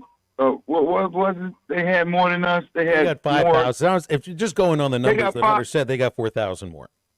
Okay, 4,000 more than us. Okay, this is all I can think of why it's like that, because the state of Arkansas is a good state, and there's good people here, and we got more fans than Ole Miss. We got bigger everything than Ole Miss. I think that Ole Miss just been doing it longer than us, presenting it longer than us. I figure it's gonna. I mean, we'll get some help on that end, but I just think Ole Miss been doing it for longer than we have. That's why the numbers are higher. See, so I think they were doing it when it was cheating. It was just called something else. Nobody knew what NIL was then. And again, it's got to be a much different structure than what they were operating under Freeze. But you already have an example of Ole Miss getting into the top 10 by paying players. So they're just doing it again. It's just they're doing it in a way that's legal, and they're ahead of some other teams that weren't doing it back in those days. More phone calls. Philip's in Bentonville. Philip, what's going on? Hey, guys. I kind of want to go a different route. What is you guys thought that with this, I think is going to be a juggernaut game west of Arkansas. It's going to be down in Norman with Heupel coming back home, the prodigal son coming back home, bringing in Tennessee. And how Heupel left the OU program. Well, he was let go by a coach that it was in the middle of the season, right? I mean, Stoops has said he's not going to talk about it. I don't know. I mean, it's a story, but I'm not sure if it has much to do with the game that's actually going to be played in which you're playing. I mean, Oklahoma's 3-0, but they've had a couple of tight games that no one expected, and Tennessee has literally just been a road grader over their three opponents. And then I've got family and stuff in Oklahoma, and they're literally like scared to death for Tennessee to come in because, I think that there is some. I think you've got some. In the talk is that when Stoops left, I think there was some conversation about was Josh Heupel the man or not? No, he's not. He's not showing up. And I do think that now with what he's done at Tennessee, I think that there's some doubt that if they made the right decision on bringing Brent Venables in instead of Heupel. It's interesting. I mean, Heupel's in this is his third year. Venables' second year. Heupel had a nice little go at it elsewhere. Venables had never been a head coach before. They went defense instead of offense when you think about it too. And somebody that was part of national championships at Clemson. I remember when they hired Venables, you're like, oh, all right, he's been waiting to take this job. But I would look at this right now and say that maybe Tennessee would be the place where you can thrive maybe a little bit more, possibly because they've already been in the SEC for decades upon decades, and Oklahoma is still learning about what that's about. Philip, good to hear from you. Thank you. Next up, KD in Fort Smith. KD, you're on halftime. How are you? Hey, I'm doing good, guys. How are y'all? Great, thank you. So I got a couple of questions, one for you, Phil, and one for Matt, and then I'll hang up and listen. First, for Phil, number one, really, really enjoy you calling the baseball, especially. I listen to it on the radio mostly all the time. Question would be for you would be if you could talk a little bit about this JUCO transfer that's come in that's going to play maybe third base that seems to just be pounding the baseball. And then for you, Matt, met you the first time on the practice field in Van Buren. My little brother is Joe Brown that played for your dad. Yeah, Joe Brown. He was a stud. Yeah, number 37. Mm-hmm. But anyway, question for you is talking about in-state talent. I know in Greenwood we have, a juggernaut down there in Kane Archer, but there's actually 6 kids on that team that have D1 offers, but only 2 of them to Arkansas. So just wondering what your thoughts are about that, and I'll hang up and listen, guys. Thanks. Phil, Joe Brown, he was an absolute beast running the triple option. These coaches have charts on all these kids. I don't know what these kids run. I don't know what their size, height, and weight is. You kind of take all that into consideration, and I haven't seen these kids play. But, yeah, the coaches, there's camps, and for whatever reason, I don't know that they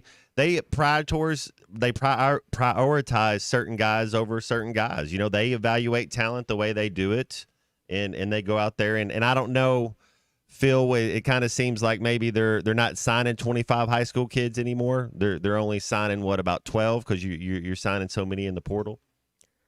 I think part of it is the idea that you don't want to bring in somebody that you develop for a year and then they go somewhere else without ever playing for you. Well, why would you they bring in older players? Yeah. But Arkansas kids, they want to be. You grow up wanting to be Razorbacks. A lot of half of them do. I mean, at least there's like that's where they want to go, and you get a good locker room, you get a good vibe, you get as far as local places. You want to get people giving $100 a month. Well, then take kids from local high schools, and then that's how you kind of get it. I mean, it's all if the kid can play, you got to take the Arkansas kid. Last phone call in the segment, then we'll break. Brian in Ozark. Brian, what's going on? Hey, not much. I want to ask a question about NIL. Man, I understand that Arkansas put out a deal asking for $100 from 1,000 people.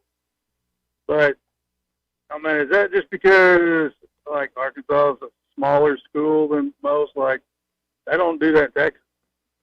And I understand that Texas has about 100 times more people in Texas than Arkansas got, population-wise. But I mean, Texas hasn't asked their fans to donate to NIL. I mean, they have major boosters. But I'm just curious if that's what the difference is. The difference is about 27 million people. To me, that's the answer. and a school that might be the biggest in the country as far as enrollment is concerned, and that certainly filters into athletics. So, yeah, I mean, it's a state of 3 million people against a state of 30 million people. So you don't need the entire state of Texas. You just need a few of the counties to get involved in it, and they do. Or even if they don't, it still doesn't seem to matter very much. You can have plenty of money. Now we'll see if they can turn that into a consistent program, which they're still waiting to be. We break in a moment on halftime and come back to wrap up hour number 2 right after this. You trying to say Jesus Christ can't hit a curveball? This is halftime.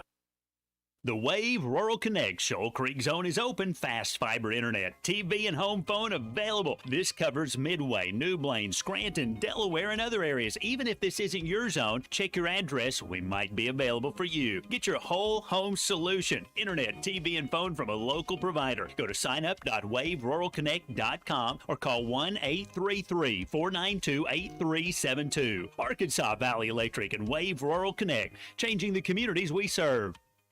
The tires on your vehicle go round and round, but when they don't, go to Van Alma Tire. They have tires in their name. That's their specialty. Van Alma Tire is all about tires. They have all the name brands and private labels available for you and in stock. So when it comes to getting tires for your ride, it's worth the drive. And financing is available. Ask for details. Whatever your tire need, check out Van Alma Tires on Highway 64 between Van Buren Thanks and for watching us here on ESPN Arkansas. Download the brand new Hit That Line Now app in the Apple and Google Play stores. ESPN Arkansas, more than just radio stations. Tommy Kraft here. When it came time for new gates and some fence repairs at my home, the Fence Man was my first call. The Fence Man does it all, from large commercial jobs to small residential repairs. Wood privacy fence, vinyl fence, commercial or residential chain link, even custom wrought iron fencing. 479-782-3936. 18 months, same as cash financing with approved credit is now available. If it involves fencing, the Fence Man does it. The Fence Man. He ain't afraid of no work. 479-782-3936. A dandy white perch. Big old slab. C'est bon, sacale. One beautiful crappie. It's a paper mouse. Some serious crappie. Nice speck. We got crappies. They might go by different names, but all prefer the same thing. Bobby Garland, America's favorite. White perch, slab, sockeye, papermouth, crappie, speck, crappie baits. I call it dinner. BetOnline is the world's most trusted betting platform and your number one source for everything football. From the preseason NFL to college kicking off, BetOnline has every stat, every matchup, and even live odds and spreads while the games are being played. Think you know your stuff? Try our winner-take-all $300,000 NFL Survivor Pool for the upcoming season. When the game is over, head over to our online casino and get in on a game of blackjack or poker or unwind with one of our over 150 slots games. Head to the website today and use promo code BELIEVE and get in on the action. Bet online. The game starts here.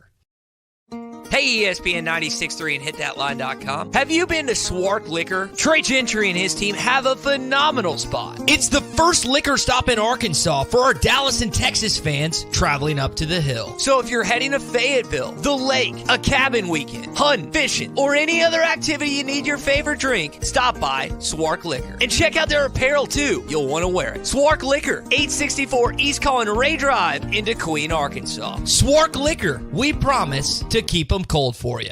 Thanks for watching us here on ESPN Arkansas. And favorites like juicy burgers and fresh salads. Find your nearest location in Rogers, Fayetteville, Fort Smith, Conway, and Little Rock, or order online or in the app. Walk On Sports Bistro for the win. Are you an angler having trouble finding all the bait, tackle, and more for your fishing needs? Make a Wake Bait and Tackle, now located in Fort Smith next to Witts Marine. On North 11th Street is your place. Make a Wake Bait and Tackle. Also has the largest selection of plastics in the River Valley. Reactor Innovation, Bobby Garland, Zoom, Mega Bass, and more. Check out the Daiwa Rod and Reels. Make a Wake Bait and Tackle. 803 North 11th Street in Fort Smith. 479-926-9320. Also get your rod and reels repaired. Come see us next to Witts Marine at Make a Wake Bait and Tackle. Your home for every Razorback football, basketball, and baseball game. ESPN 95.3.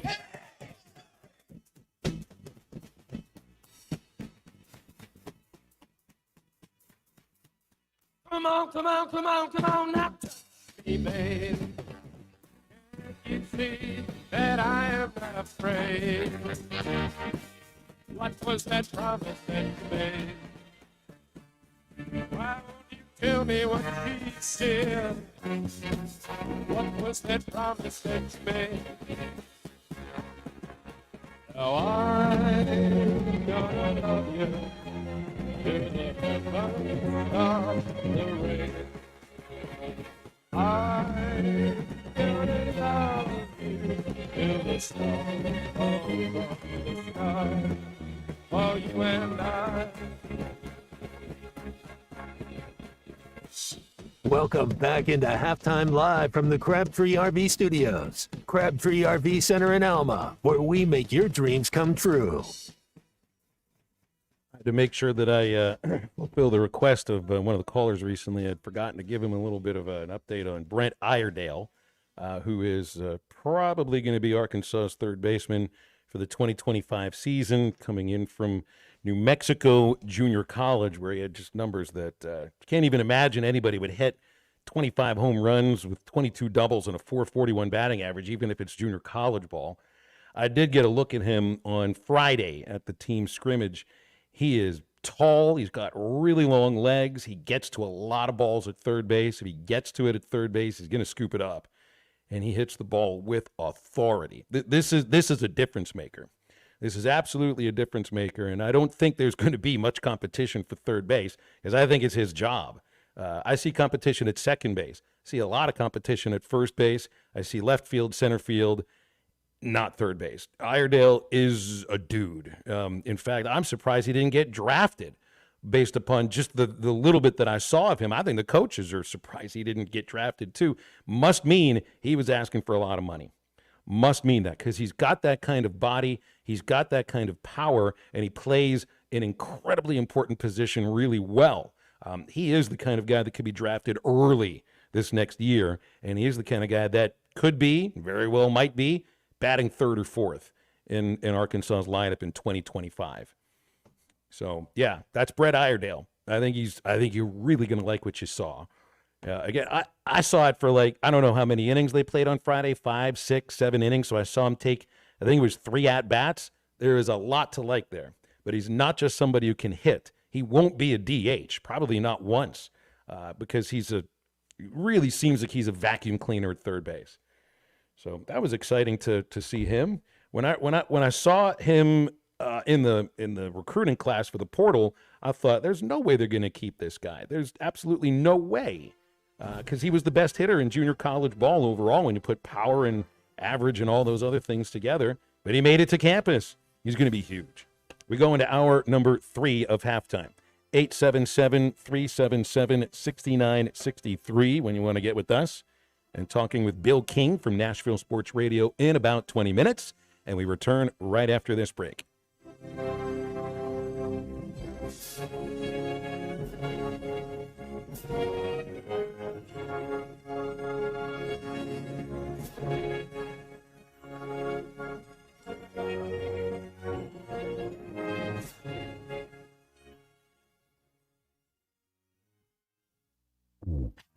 Over $11,000 off on remaining 2023 GMC Sierras, or up to $7,000 off on remaining GMC Yukon XLs at Harry Robinson Buick GMC. These are the largest factory discounts in years, so hurry before they're gone. Plus up to $6,500 off on in-stock 2024 GMC Sierras. Conquer the road with confidence in a GMC Sierra from Harry Robinson Buick GMC. We are professional grade. Harry Robinson Buick GMC. Exit 11 off of I-540 in Fort Smith. Nothing says summer fun like fishing with a Thill Bobber with the family. America's favorite floats by Thill are available in a variety of sizes and colors. These premium balsa wood floats are made by the thousands at Pradco in Fort Smith, Arkansas. They are great at detecting the slightest bites by fish and work great in tandem with crickets and redworms. Available at Walmart, Bass Pro Shops, Academy, LureNet.com, and tackle shops everywhere. America's favorite floats by Thill. Bet Saracen is Arkansas's #1 mobile app for placing sports wagers. In Arkansas, 7 out of every $10 placed on a sporting bet app is with Bet Saracen, because Bet Saracen offers more ways to win and more ways to get paid, and faster. Find your winners on Bet Saracen and look for my R prop bet specials. I pick them and you win them. Bet Saracen is Arkansas's favorite sports wagering app. Gambling problem? Call 800-522-4700.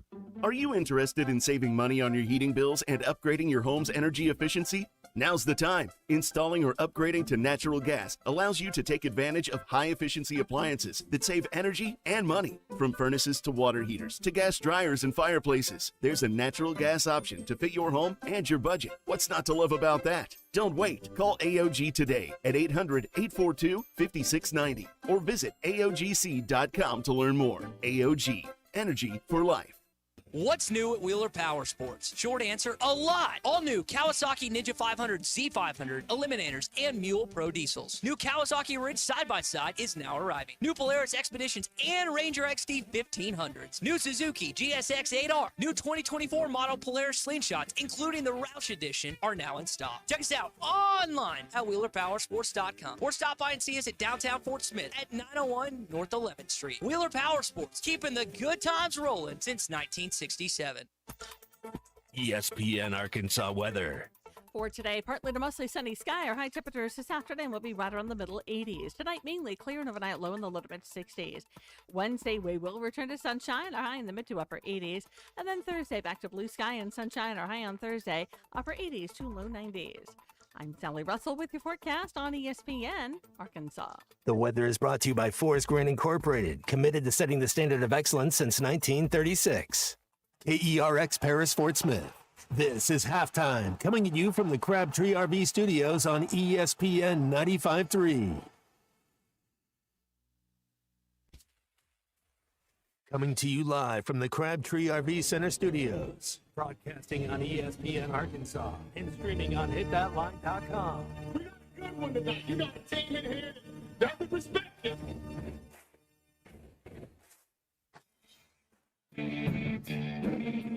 Smith, I'm all right. Why can't they dominate? And we not doing it. We're going to go get one and celebrate on somebody else's field. Yeah.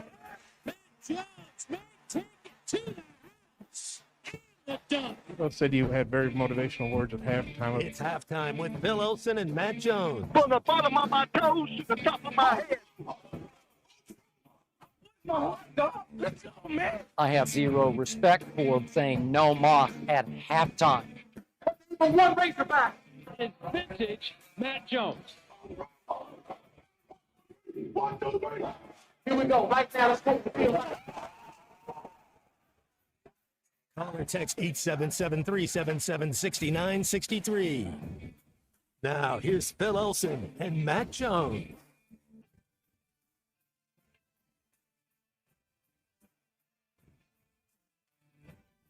And into our third hour of Halftime on ESPN Arkansas and hitthatline.com.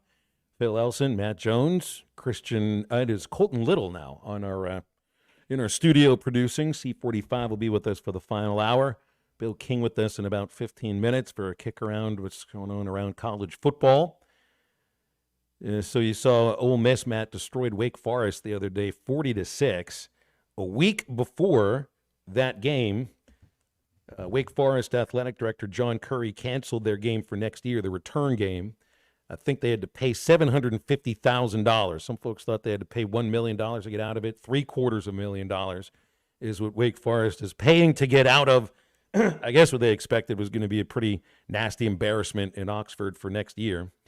Lane Kiffin says that Wake Forest violated a, quote, unwritten rule, unquote, by buying their way out of next year's matchup, because now Ole Miss is in a position where they got to find a major conference team to play. I assume they'll probably get a waiver for that. But I remember when Arkansas had the same thing happen to them, though I don't think it was just 1 year out. When Michigan canceled the home and home of the Razorbacks so that they could play Notre Dame, I think that was well outside of a year, maybe just within 2 years. But, I mean, you're supposed to play a major conference team every year.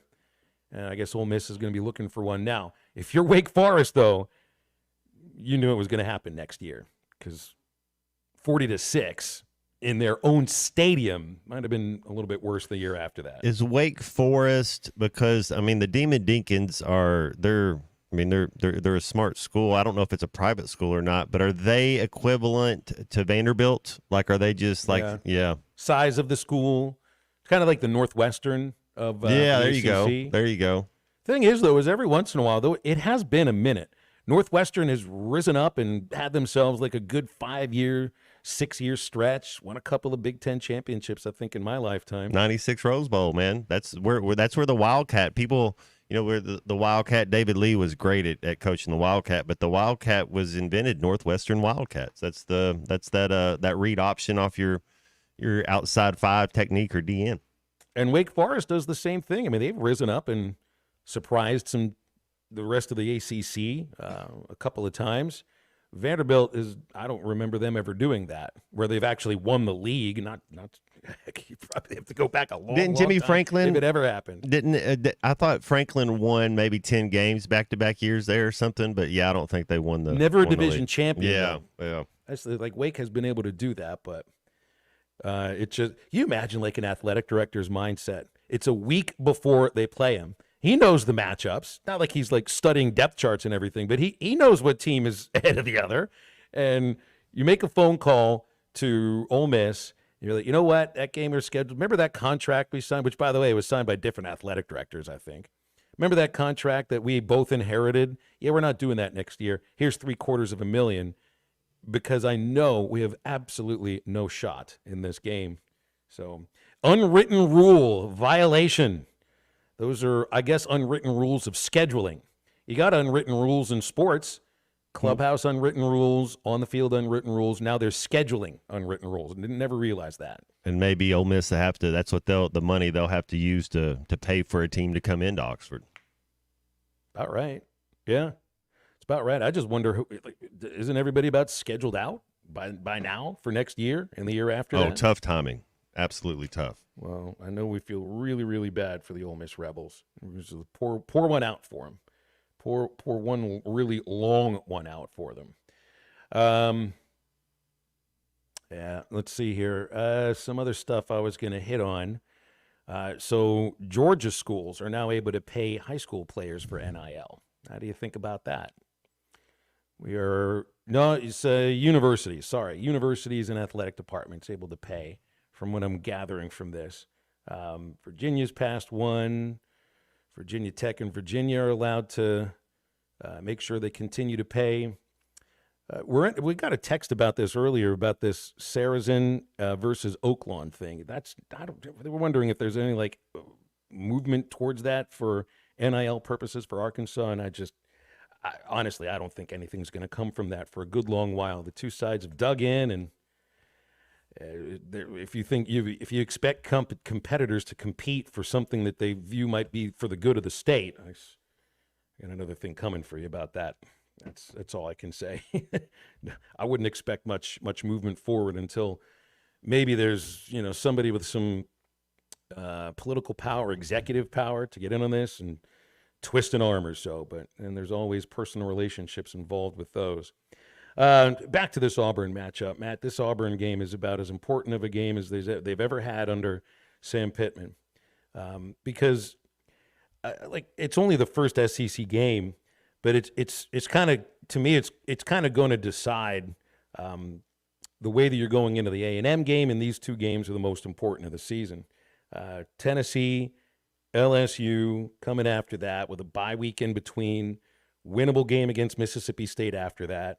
Have you felt that early season games are more important than end of season games when you're looking at the schedule, or is it just a matter of playing who's in front of you and then worrying about the rest of the schedule after that? Because I'm looking ahead here and thinking, you got to win this because these other teams are coming up ahead of you. I'm just not sure if the players are looking at it right now. Then again, I'm thinking, well, all right, some of them might have looked like they overlooked UAB and looked on to Auburn, so maybe they are looking ahead sometimes. To steal a line from Houston Nutt and Frank Broyles, they remember in November, but you have to win. You have to win them now for them to matter in November. These games are extremely important. They start the course of your season. You win this game, it's a road victory. You're 1-0 in the conference, and you're in first place. I mean, what a beautiful place to be in right there.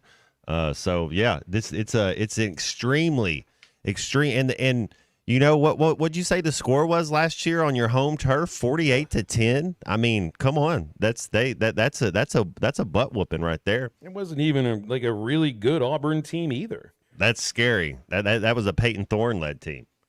But it was also the week after they were eliminated from bowl contention.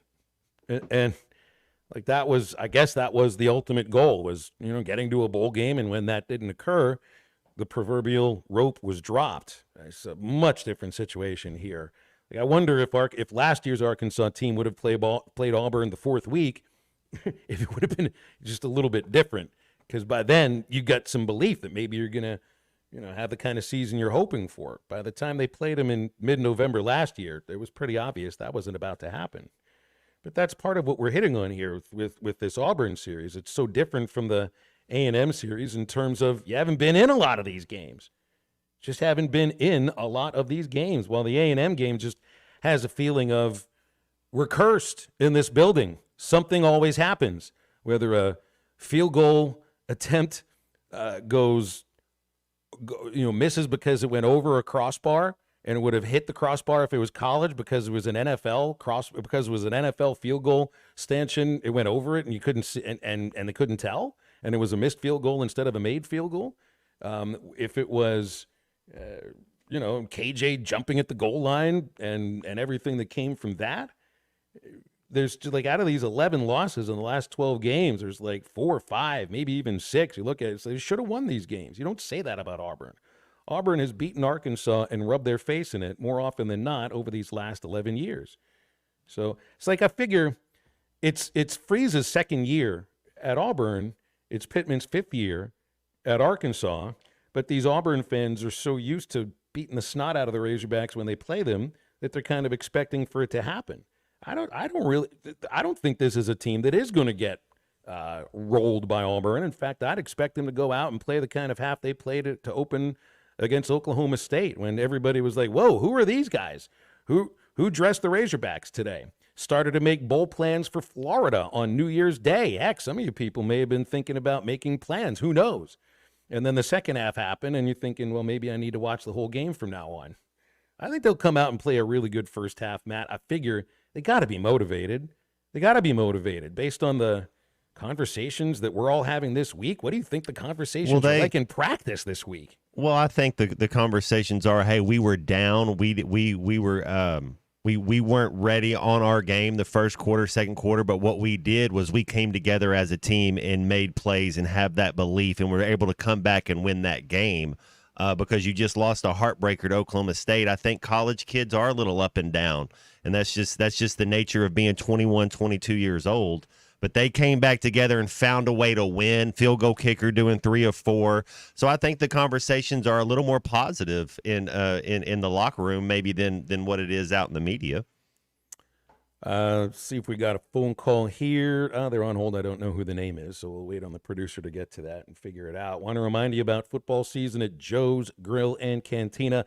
Today's Taco Tuesday, so there's $1 crispy beef or chicken tacos all day long at Joe's Grill and Cantina. Be there Saturday for Arkansas football. They got new game day appetizers, build your own nachos, Southwest Chipotle and jalapeno peppers, or build your own guac. That's Joe's Grill and Cantina. Every football Saturday, pitcher specials on select beers and margaritas, $2 Busch Light drafts. That's where you want to watch Arkansas football. Joe's on 74th Street in Fort Smith, right across from Harps, joesfortsmith.com for more information. All right, doesn't look like we got a caller, so we'll break, and we'll have Bill King from Nashville Sports Radio right after this. This is halftime. On second down, the give is to Felix Jones on an end around. Jones to the 30 to 40. Jones in midfield. He may go. 25 to 20. 10, 5. Touchdown, Arkansas. Felix Jones goes 72 yards. And the Razorbacks increase their lead. Listen to every Razorback football game this season right here on ESPN 95.3 and hitthatline.com. The Big Fall Hunting Sale is underway this Thursday, Friday, and Saturday at Jelco Outdoors. Great deals on great gear for the bow hunters, deer hunters, and the duck hunters. Savings on bows, guns, ammunition, hunting clothing, hunting boots, blinds, feeders, and much, much more. The Big Tent is up and full of all kinds of deals. Don't miss the Big Fall Hunting Sale this weekend at Jelco Outdoors. Remember, a great hunt begins at Jelco Outdoors, 4600 South Zero in Fort Smith. This is Ricky Young with Mr. Cabbage Head and the Screaming Radishes, vegetable-related rock for a healthier lifestyle. When we have any problem at all, we call 782-8940. It's a great time to take advantage of York Factory rebates on high-efficiency HVAC products. Give us a call at 782-8940. That's 782-8940. It's a stunning way to go somewhere new in the 2024 Buick Encore GX from Harry Robinson Buick GMC. Right now, get up to $3,000 off and 0.9% financing for well-qualified buyers on the Buick Encore GX. The Encore GX is a boldly styled 5-person SUV that is ready to reward. Up to $3,000 off and 0.9% on the 2024 Buick Encore GX. Experience the new Buick at Harry Robinson Buick GMC. Exit 11 off of I-540 in Fort Smith. The Wave Rural Connect Shoal Creek Zone is open. Fast fiber internet, TV, and home phone available. This covers Midway, New Blaine, Scranton, Delaware, and other areas. Even if this isn't your zone, check your address. We might be available for you. Get your whole home solution. Internet, TV, and phone from a local provider. Go to signup.waveruralconnect.com or call 1-833-492-8372. Arkansas Valley Electric and Wave Rural Connect. Changing the communities we serve. Tommy Kraft here. When it came time for new gates and some fence repairs at my home, the Fence Man was my first call. The Fence Man does it all, from large commercial jobs to small residential repairs. Wood privacy fence, vinyl fence, commercial or residential chain link, even custom wrought iron fencing. 479-782-3936. 18 months, same as cash financing with approved credit is now available. If it involves fencing, the Fence Man does it. The Fence Man. He ain't afraid of no work. 479-782-3936. Come on along, head for the mountains of Bushfield. Head for the mountains, it's cold and it's smooth and it's waiting for you. Come on, head for the mountains of Bushfield. Head for the mountains of Bush. Head for the mountains of Bush. Enjoy responsibly. Copyright 2022. Anheuser-Busch, Busch, and Busch Light Beer, St. Louis, Missouri.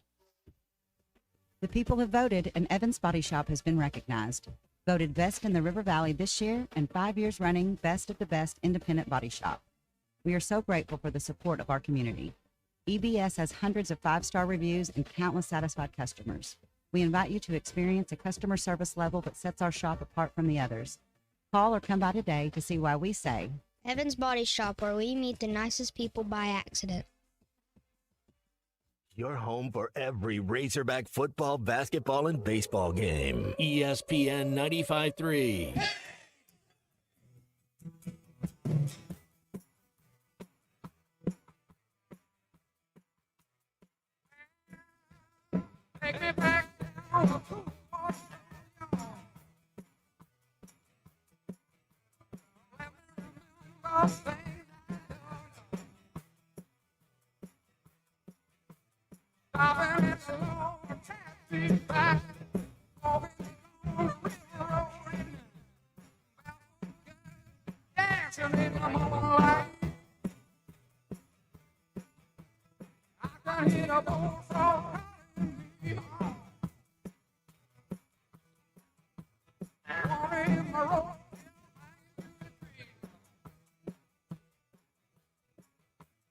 Welcome back to Halftime with Phil Elson and Matt Jones. Got a question or comment for the guys? Call or text 877-377-6963. Let's get back to the show with the voice of Arkansas Razorback baseball, Phil Elson, and Razorback football legend Matt Jones. Always appreciate time from Bill King on a Tuesday afternoon here on Halftime. Bill is the host on WNSR, Nashville Sports Radio, 6 to 9. He is the king of college football talk. Good afternoon, Bill. Arkansas's SEC opener against Auburn this weekend. How you doing? Hey, guys. Good to be with you. I just left Hilton Head, Savannah, left the bad weather, back home, and good to be with you. Man, you've been all over the place. When the last time we spoke with you, you were driving back from Georgia. It looks like you were there again. So you're traveling as much as the teams are right now. I don't mean to. It just keeps happening that way. But all good, guys. Yeah, a lot of fun games. Tennessee, Oklahoma, a lot of good ones. Absolutely. Well, I got to ask about Arkansas versus Auburn. The Hogs get the Tigers on the Plains, and then A&M the next weekend. And when you look at when they got the rest of the schedule, especially at home with 3, maybe 4 playoff teams coming into your building, these next 2 games, they feel like they're not just the most important games of the season, but potentially the most important games in Sam Pittman's tenure. Big. Yeah, and I do not know how to read Auburn. I'm not real impressed. I can easily come to that conclusion. They started a redshirt freshman, actually from here, from Nashville, Lipscomb Academy. Played well in the last game. I don't know how to quantify that, though, against a team like Arkansas. I would probably favor Arkansas, but Auburn they can be bipolar in a good way, too. So that would worry me. Bill, who has the better athletes? Because Phil and I were talking about that Oklahoma State Arkansas game. We had the better quarterback, and that day we had the better running back, and Armstrong the better receiver. Does Auburn have some guys that scare you a little bit on offense, or do they have a couple playmakers?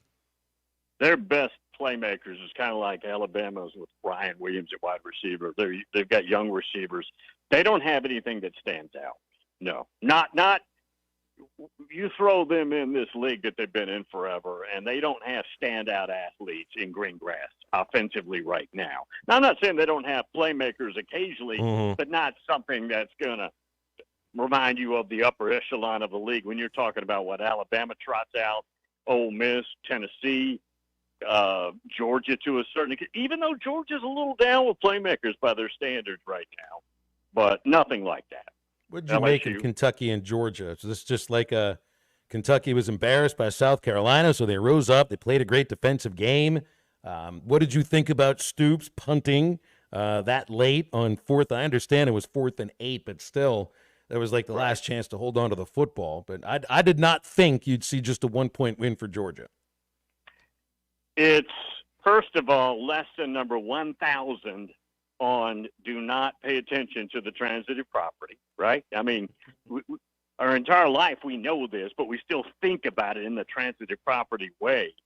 It's a road game. I'm guessing Georgia probably, Kirby couldn't get the team to respect Kentucky and probably got into a physical game and just needed to escape. You got to remember, a couple of years ago when Missouri wasn't very good, they about beat Georgia up there, and last year Auburn had them beat there for a while.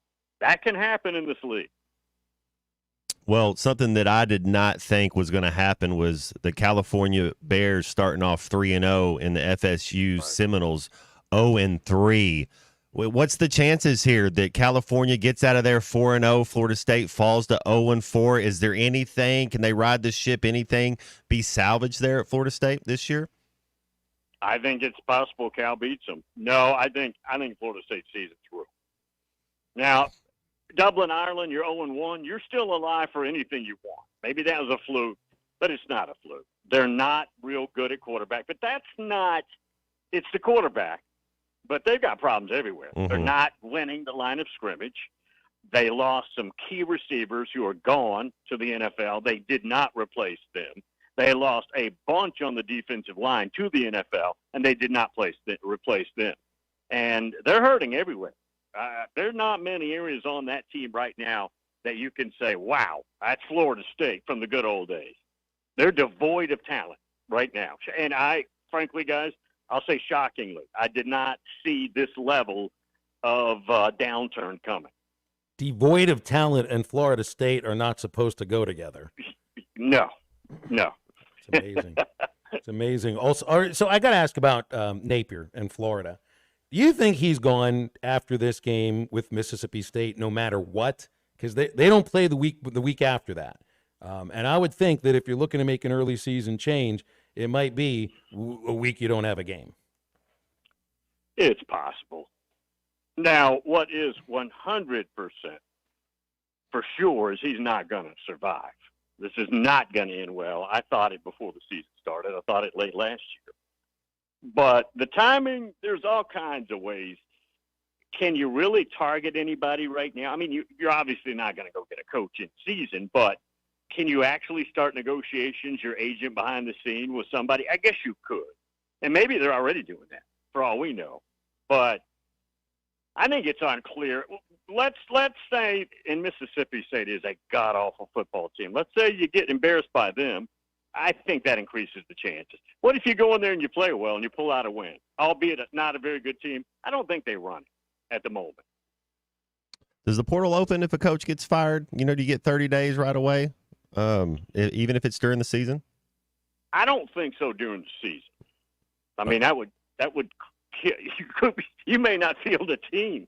That would be next week. Yeah, that would be wild. Hey, Bill, I want to ask you another surprise matchup. Who, if these were two stocks, Illinois fighting Illini and the Nebraska Cornhuskers, which one of these are you buying? Which one of these are you selling? As far as one of these two teams, do they have a chance to make a playoff 12 push this year?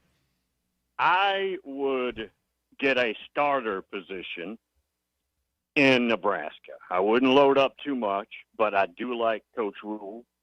And I do believe in his abilities. He's done it at other places that weren't as mighty as the Big Red. I would invest there in, again, what I mentioned, a starter position. And if the stock dipped a little bit because I lost a couple of games, I would probably add more. We're 3 games into the season. It's 25% of the season, and right now the SEC is top-heavy. Texas, Ole Miss, Tennessee, probably above everybody else, just in the terms of how they've outscored their opponents and completely dominated. Understand, Georgia's the only one of those teams that's played an SEC game. They barely beat Kentucky, so maybe they belong there too. Alabama barely survived South Florida. But I remember that happening last year, and they still ended up going to the playoff.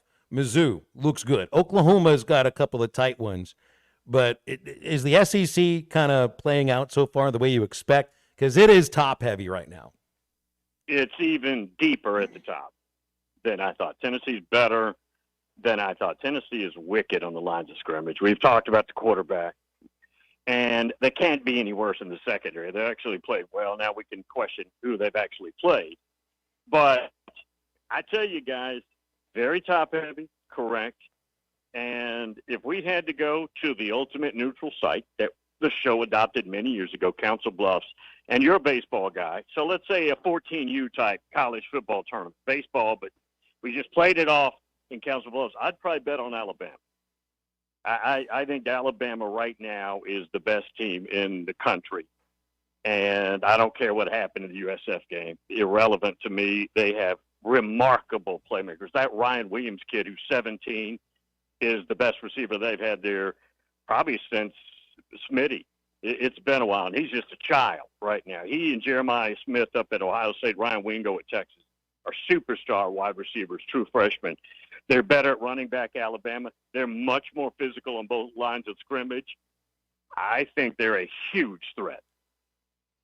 Another big game that I'm kind of looking forward to. You don't know what's going to happen at the quarterback position at Michigan, but USC headed into Michigan. Those receivers on the outside. Are you a believer in Moss, the USC quarterback? You think USC can go into the big house, hand Michigan the second loss of the season? Without question. It's kind of, and I don't want to compare it to the Texas game, but my problem with the Texas game when looking at Michigan is where are the points? Mm-hmm. Where are their playmakers? Quarterback play is not very good. Running back is pretty good. They're not deep there. And they don't have receivers that scare you, certainly to the level of Southern Cal type athletes. Their defense is good, but the problem that they have, they don't get any help from their offense, and they're not as deep as they were. So they wear down. I think Southern Cal has an overwhelming possibility to win that ball game, no doubt. So with the Tennessee-Oklahoma, it doesn't sound like you think OU's got much of a shot because Tennessee's playing incredibly well on the offensive line. But this is a team that's shown they've won 3 games. They know how to win a game under Venables, at least for the moment. But Tennessee's a whole different animal than Temple or Houston or Tulane. You think this will be close? You think it'll be a blowout? Where are you looking? Well, it'd be hard for me, as much as I think Tennessee's the better team. Hard to say you're going to go into Boomer Sooner territory with Josh Heupel coming back and blow them out. That would be take some notes, okay? But I do think Tennessee should win the game. I think, heck, during the non-playing portion, Oklahoma's favored 3-4 points. Last time I looked, Tennessee's favored by 6. That's a lot on the road. I do think Tennessee will win, but I'd be shocked if they just run them out of the park like they did NC State. And that is a difference. Hey, Bill, is Travis Hunter the front runner to win the Heisman, or who early on? I mean, are they going to win enough games? He might be the best athlete in the country. Who kind of right now has somebody taken a hold? Do you have somebody that's a front runner for the Heisman? Travis Hunter has no chance because they're not going to win enough games. And frankly, I think at some point they'll take, since this is daddy ball, this is Deion taking care of his kids. That's about it. I think that they'll shut Shedeur down. Now, he won't even finish the season to protect his kid from injury before the draft, which messes up Travis Hunter. Heck, Travis Hunter might shut down this, for all I know. But no, he doesn't have a chance. Now, he's an athlete that's certainly capable of winning a Heisman, but the circumstances surrounding him will ruin any chance he might have. It's probably one of the quarterbacks. I think it's unclear right now which one it is. I think it's incredibly wide open right now. Bill, we'll leave it there. Appreciate your time as always. Thank you very much. Thanks, guys. Appreciate it. Thanks, Bill. Bill King, Nashville Sports Radio. You can hear him 6 to 9 on WNSR in Nashville every Tuesday here on Halftime. Hey, if you're craving something sweet and delicious, get over to Andy's Frozen Custard. They're on Rogers Avenue in Fort Smith, East Oak, and Dave Ward Drive in Conway. And if you're listening in Central Arkansas, they are at North Little Rock on JFK Boulevard. Also have a Pick 6 available for football games Saturdays. Mix and match 6 of your favorite flavors for the perfect game time treat. That's Andy's Frozen Custard, Rogers Avenue, Fort Smith, 2 locations in Conway, and JFK Boulevard in North Little Rock. They are ready to serve you walk-up or drive-through. We are as well, 877-377-6963 on Halftime. We are back in just a moment. Oh, come on, guys. It's so simple. Maybe you need a refresher course. It's all ball bearings nowadays. This is Halftime. You can now download our new app in the iTunes or Google Play Store. Listen anytime and anywhere on your favorite mobile device. Just search Hit That Line now. Bet Saracen is Arkansas's #1 mobile app for placing sports wagers. There's big news in the mobile sports betting business. Bet Saracen was just named the 15th largest sports book in America. That's because our Kansans like to do business with a winner. Find all your winners on Bet Saracen. Download it today and look for my RR prop bet specials. I pick them, you win them. Bet Saracen is Arkansas's favorite sports wagering app. Gambling problem? Call 800-522-4700. The beast. Monster Energy is here to give you the edge this college tailgate season. Loaded with bold flavors, our powerful blend gives you the energy you need to push you beyond your limits. Tune in all season long with Monster, the energy drink of ESPN Radio College Football Tour. Power your performance with a drink that's as hungry for victory as you are. Crack open an ice-cold Monster and dominate your competition. Monster Energy. Unleash the beast. Grab yours today. You're listening to Halftime Live from the Crabtree RV Center studios. Crabtree RV Center, where RVing is life. Hey, Ty Richardson for Jam Mart. Jam Mart is always trying to save you money, and that's why they partner with Valero. Hook up your checking account to the Valero Pay Plus app, and you'll get 10 cents off a gallon, plus other special deals on holidays and more. Jam Mart and Valero, passing on the savings to you. Now available at the 3 Fort Smith Valero Jam Mart locations. And stop by any of the 6 Jam Mart locations in the area. Jam Mart, the leading gas station and convenience store in the region. When you need tough and paint just isn't enough, check out River City Coatings in Van Buren. When it comes to your metals, paint can peel and crack over time. Whether it's your patio furniture, rims or trims on your automobile, or heavy equipment, no one has time for a redo. Powder coating provides the toughness you need. Preserve your investment with powder coating from River City Coatings. River City Coatings, certified John Deere, Caterpillar, ISO 9001, Packer, and UL provider of tough. River City Coatings, 471-7675 or online at rivercitycoatings.com. Precision Garage Door features the finest quality materials, installation, and service for all your garage door needs, including garage door repair and new garage doors and openers. Fully licensed and insured with the largest showroom in Northwest Arkansas at 1907 Town West Drive in Rogers and in Fort Smith at 416 North 10th Street. Call Precision Garage Door today at 844-PDS-DOOR or check them out online at PrecisionDoorNWA.com. Financing is available. Precision Garage Door, voted Best Garage Door Company of Northwest Arkansas and the River Valley.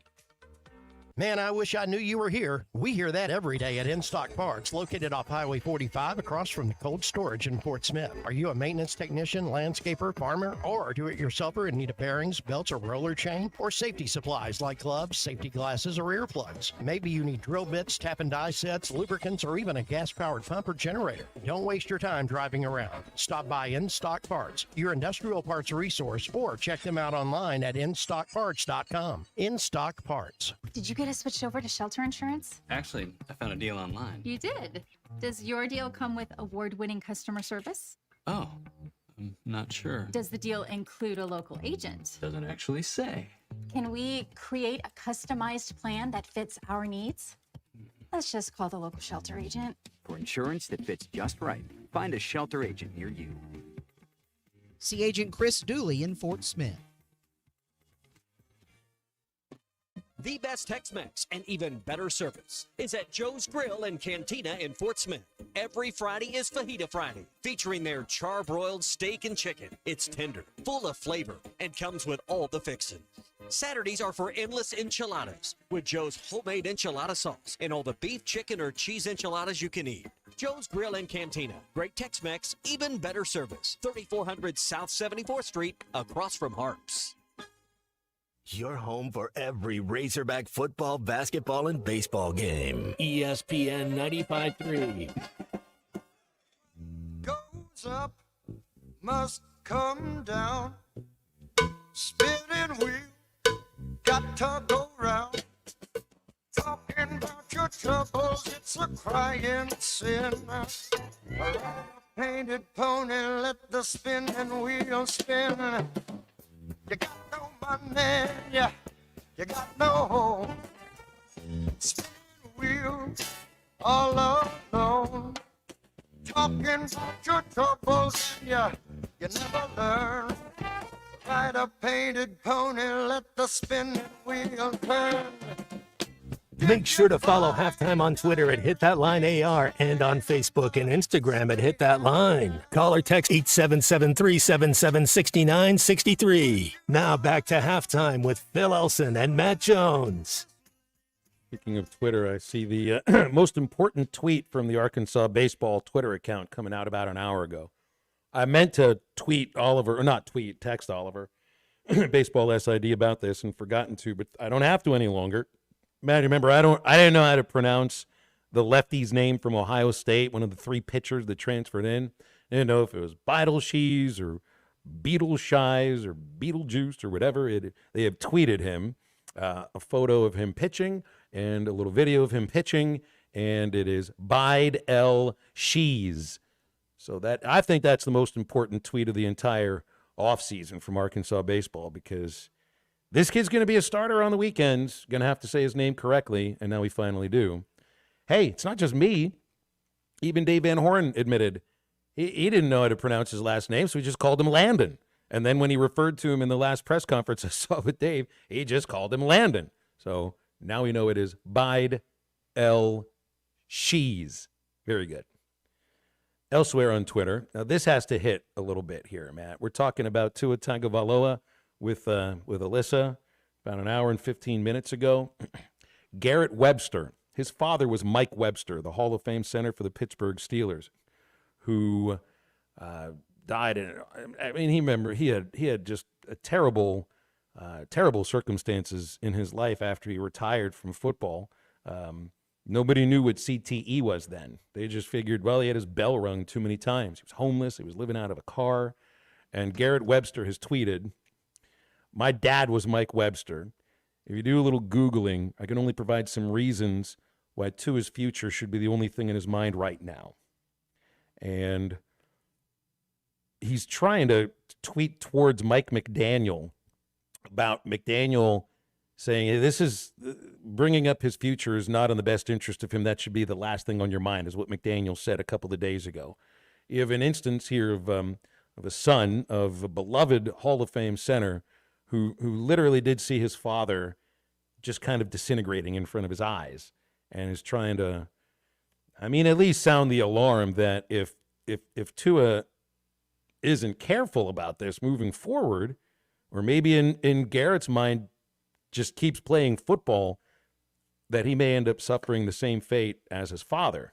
Now, back when Mike Webster had just retired, I don't think NFL players were taken care of quite the way that they are now. Certainly he wasn't making the money that Tua already has. So, if there are issues for Tua later in life, and man, I hope there aren't, I would expect that he has the absolute best care possible for that. Mike Webster did not have that. So it's a little bit different in those senses. But, I'm seeing a son of a beloved man saying, hey, you need to be thinking about your future and only your future. And a head coach that's saying this should be the last thing on your mind. I wonder what you think. Man, after watching that and just being around and talking to these doctors and understanding a little bit more, and I always, whenever it happens, it's going to happen again, and the chances of it happen rise exponentially. Like it's to hear the doctors tell you, but competitors want to compete. That's just what they do. But yeah, there's no way. You Kurt Warner, Troy Aikman, those guys you saw them kind of go through at their end of their career. Troy Aikman was getting popped every other game. And Alyssa said it best. Every other game when Troy would get hit, it wouldn't even seem like it was a vicious hit. That didn't seem like that was that vicious of a hit, but it's because there's problems already there. It's already, there's no way. There is a way if you want. You're a competitor. You want to play. You can't. If the kid wants to play, the kid gets to play, unless you have something like what the Miami Heat did to Chris Bosh. They just said absolutely not. We're not going to let you pass a physical. So that would go down to every team. And I think when Wes Welker got done playing, that was at his thing. He couldn't pass a physical because he had been knocked around so much. And you could tell he started dropping. His last 2, 3, 4 years, man, he had a lot more drops than he did those first 8 years. Did you ever suffer from a concussion from a football game? I probably had 13 in total, from Arkansas to Jacksonville. I had one day, we got done playing the Colts, and I got hit on a stick route, caught the ball. I ended up having 2 more catches during that game. I don't remember. After I got hit, I don't remember any more of the game. I remember having to call a buddy to, I was like, well, I don't even know how to get to my house. Like it was one of those type of deals. And then you told the coach, it was back in a different era, that we're watching film. He goes, Matt, that's not what you run here. I said, Coach, I don't remember any of the game after that hit. And you know what they do? They said, oh, okay. And then you just go on coaching other people. He's like, well, you had a concussion. That was, went back to practice the very next day. But that was before they had all this concussion protocol. 13, that just really feels like a really high number. You're going to have one or two a year. That's just part of the nature of the game. It's just you're going to get your bell rung a couple. It's a collision sport. I know they're doing a lot of things to make it safer, but there's a concussion every single game. Somebody's going to have a concussion on every single game. Was there anything that you can do when you're getting tackled? Do you see the tackler coming at you? And I understand. I mean, you played two completely different positions, and in some cases you might not have been able to do anything about the way that you were about to be hit. But some people are like, can't do something about like how he goes down or start to slide a little bit more, and he never did that. Certainly didn't do that the other game. But I mean, if somebody's just zeroing in on you, I mean, sometimes they're just kind of gonna hit you. But is there anything you can do to mitigate that? No, Phil, you remember Bounty Gate, if you're a defensive guy, you're not telling your guys to go out and hurt the kid, but you're trying to hurt him. I mean, that's just what the defense is. If you get a shot at Tua, I'm putting my helmet right in his ear hole. That's just he's on the other team. That's what I mean. It's a collision sport, physical game. We're trying to win. I mean, that's just part of football. I mean, do football players worry about quality of life moving forward? They have to, with the research that's been done. And even before that research, the story of Mike Webster, I think, is very well known, not just inside the sport of football, but, overall to sports fans. And, I mean, I come from a sport where, Sandy Koufax is so famous for retiring early because he wanted to be able to use his arm at some point in his life. This was 1966, for crying out loud. This wasn't a matter of, well, I'm going to forget my name and I won't be able to remember the people I'm speaking to. He just wanted to be able to use his arm. In this case, we're talking about the most violent sport possible. When you talk about this, I mean, I think, will football players feel differently than the paying public about this because you know what it feels like, and you've seen the instances of someone's quality of life going downward because of these concussions? Man, it's tricky. It's a tricky thing. I mean, these football guys, you want to go play, and it's they live so much in the here and now. That's what you're taught. It's win the day type of thing. You don't ever stay the same. You either get better or you get worse. I don't think kids their almost thought is, how do I know what's going to happen in 38 years? Mm-hmm. Why would I quit playing a game I love to worried about 38 years from now when so many other things can happen? So I don't think it until it happens and you have to go see the neuro guy and you have to start doing like you're probably just playing the same game you love. But like I said, because they do, you have a concussion every single game. Take a phone call from Brett. He's called us up in Fayetteville. Hi, Brett. Thanks for calling Halftime. How are you? Good. Thanks for taking my call, fellas. Just listening to Yurchek's comments yesterday made me, and with the collective versus Ole Miss. Ole Miss used to play in Jackson, and they started playing there, and they're back in Oxford. So my question is, well, what's the lost revenue that that the university is losing playing in Little Rock versus Fayetteville? I mean, wouldn't that go to a good chunk of the collective?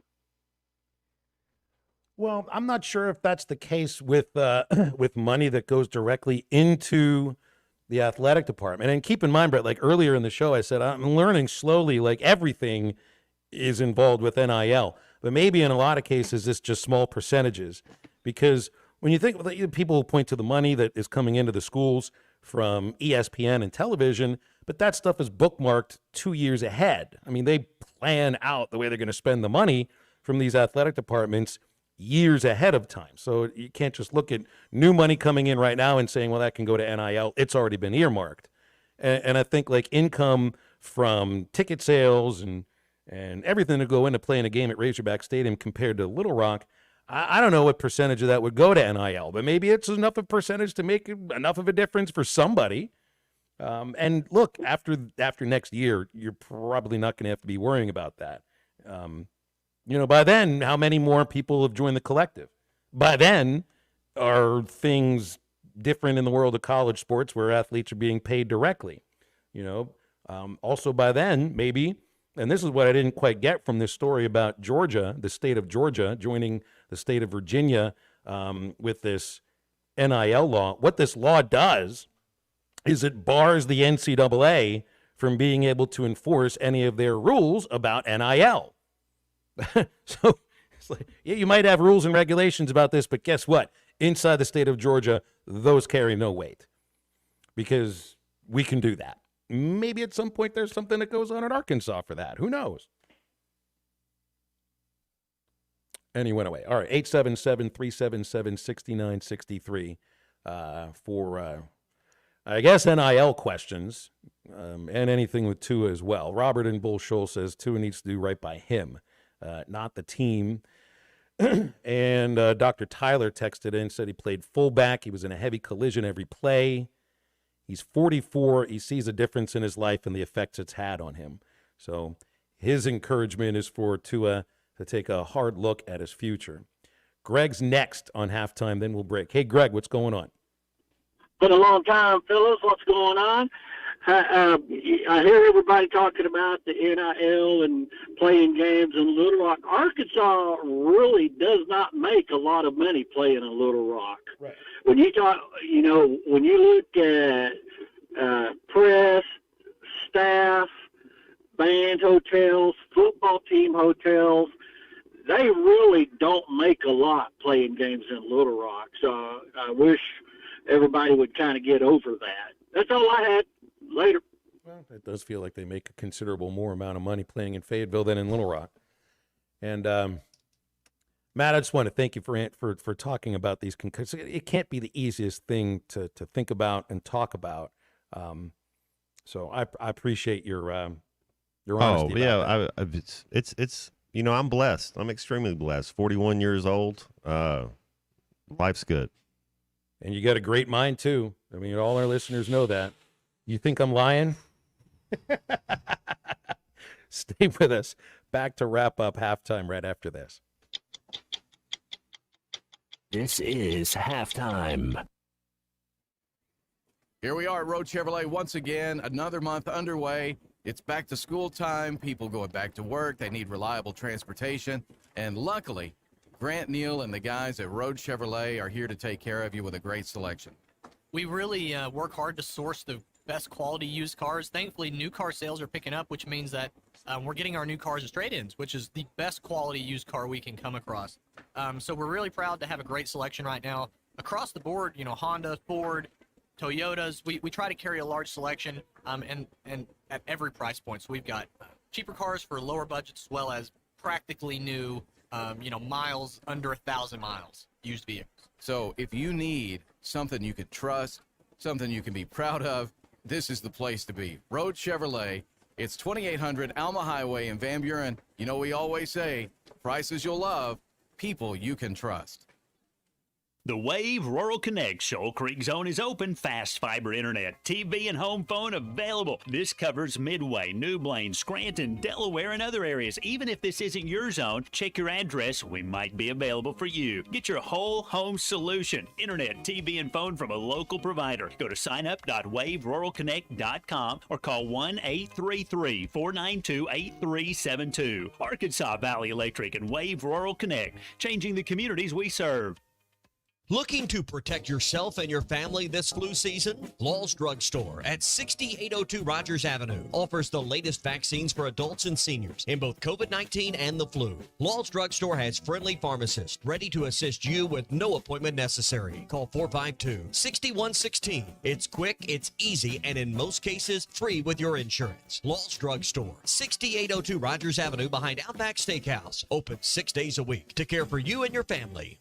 Remodeling your bathroom? Don't let your imagination be limited by out-of-the-box shower doors or tub enclosures. Arkansas Glass and Mirror is your local source for all things glass, including plexiglass, mirrors, and shower doors since 1964. Arkansas Glass and Mirror has more selections, better prices, and the experience to help you build the shower of your dreams. They also have the only showroom in the area to help you create those dreams. Professional installation and professional service. Only at Arkansas Glass and Mirror, 1316 South Zero, Fort Smith, or online at arkansasglassandmirror.com.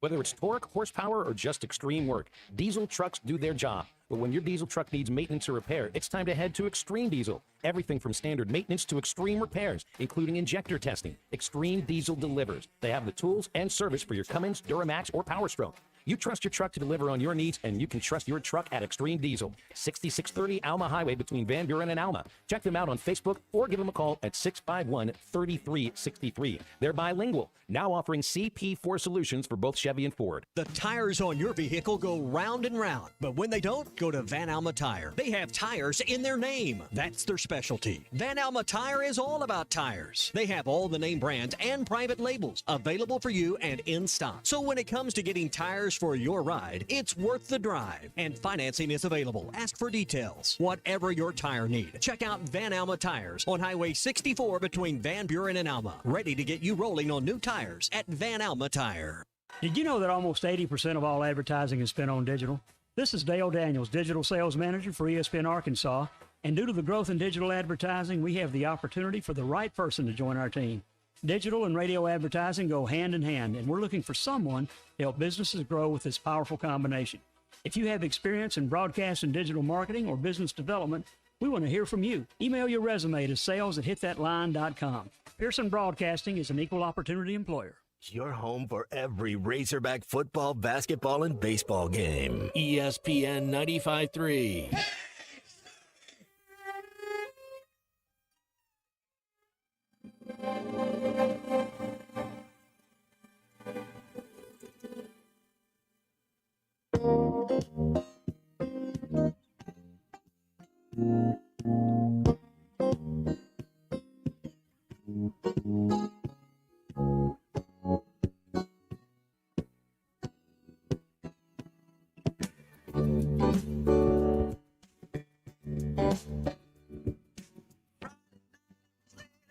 Walking you home, we got down to the gate and I was dreaming of the night.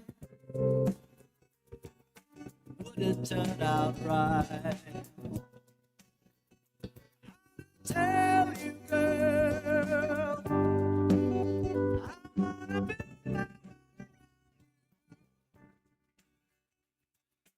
tell you that it's true. I wanna make you understand I'm talking about a lifetime plan. Find Halftime on 99.5 in Northwest Arkansas, 95.3 in Fort Smith and the River Valley, 96.3 in Hot Springs and Central Arkansas, 104.3 in Harrison and Mountain Home, and everywhere on hitthatline.com. Join the conversation. Call or text 877-377-6963. Now back to the hosts. Here's Phil Elson and Matt Jones. A certain vibe to today's music, Matt, for all our comebacks. It's kind of got a, I don't know how to describe it, but it's got some Little River Band in it today. It's a perfect song to finish with. Yeah, it was a 45 selection. We did. I heard Tommy talking in the show before us, saying how the world changed in 1969. So I went with all from songs from 1969 today. 69 is a year I was. It's a good music year. Would have liked to be around for that. It's a good vibe. Certain. It has been a good vibe today, absolutely. And we'll get to do it all over again tomorrow. There should be a good vibe again tomorrow. Sounds good. How about this for a vibe? Tennessee has announced today that they will be adding a 10% fee onto all football tickets starting next season. That means the per seat price increase will average 4.5% for the entire stadium. They are calling this 10% fee a talent fee. And according to Brett McMurphy, goes right to the players, helping fund proposed revenue share with the players. Now, that's also wondering that the revenue share has to be approved for this to take place. Those chicken back Razorback nuggets, that needs to be a 50-cent dollar thing. You could do something on those, you know. And that's an interesting idea. You think about it. Every time you buy those chicken back nuggets, you donate a little. You can round up or whatever, however you want to do it. But that would be, there you go. That's a marketable idea. I mean, if you got the shape of the Razorbacks there, why can't some of that go directly to the NIL fund? I like this. And chicken back works too. I don't know if they're going to call them those. Razorback nuggets, chicken backs. Out.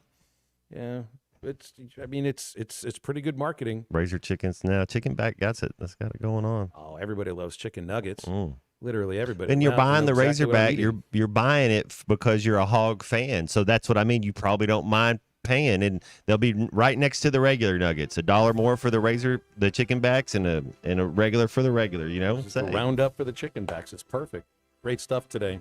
Matt, thanks a lot, man. And for C45 and for Christian Johnston, thanks to them as well. If you missed anything, the Eastside Liquor Halftime Podcast available very soon. And stay tuned for Ruskin and Zach. So until tomorrow, for Matt, Christian, and C45, I'm Phil. That's halftime. Now get up, get out, and get better.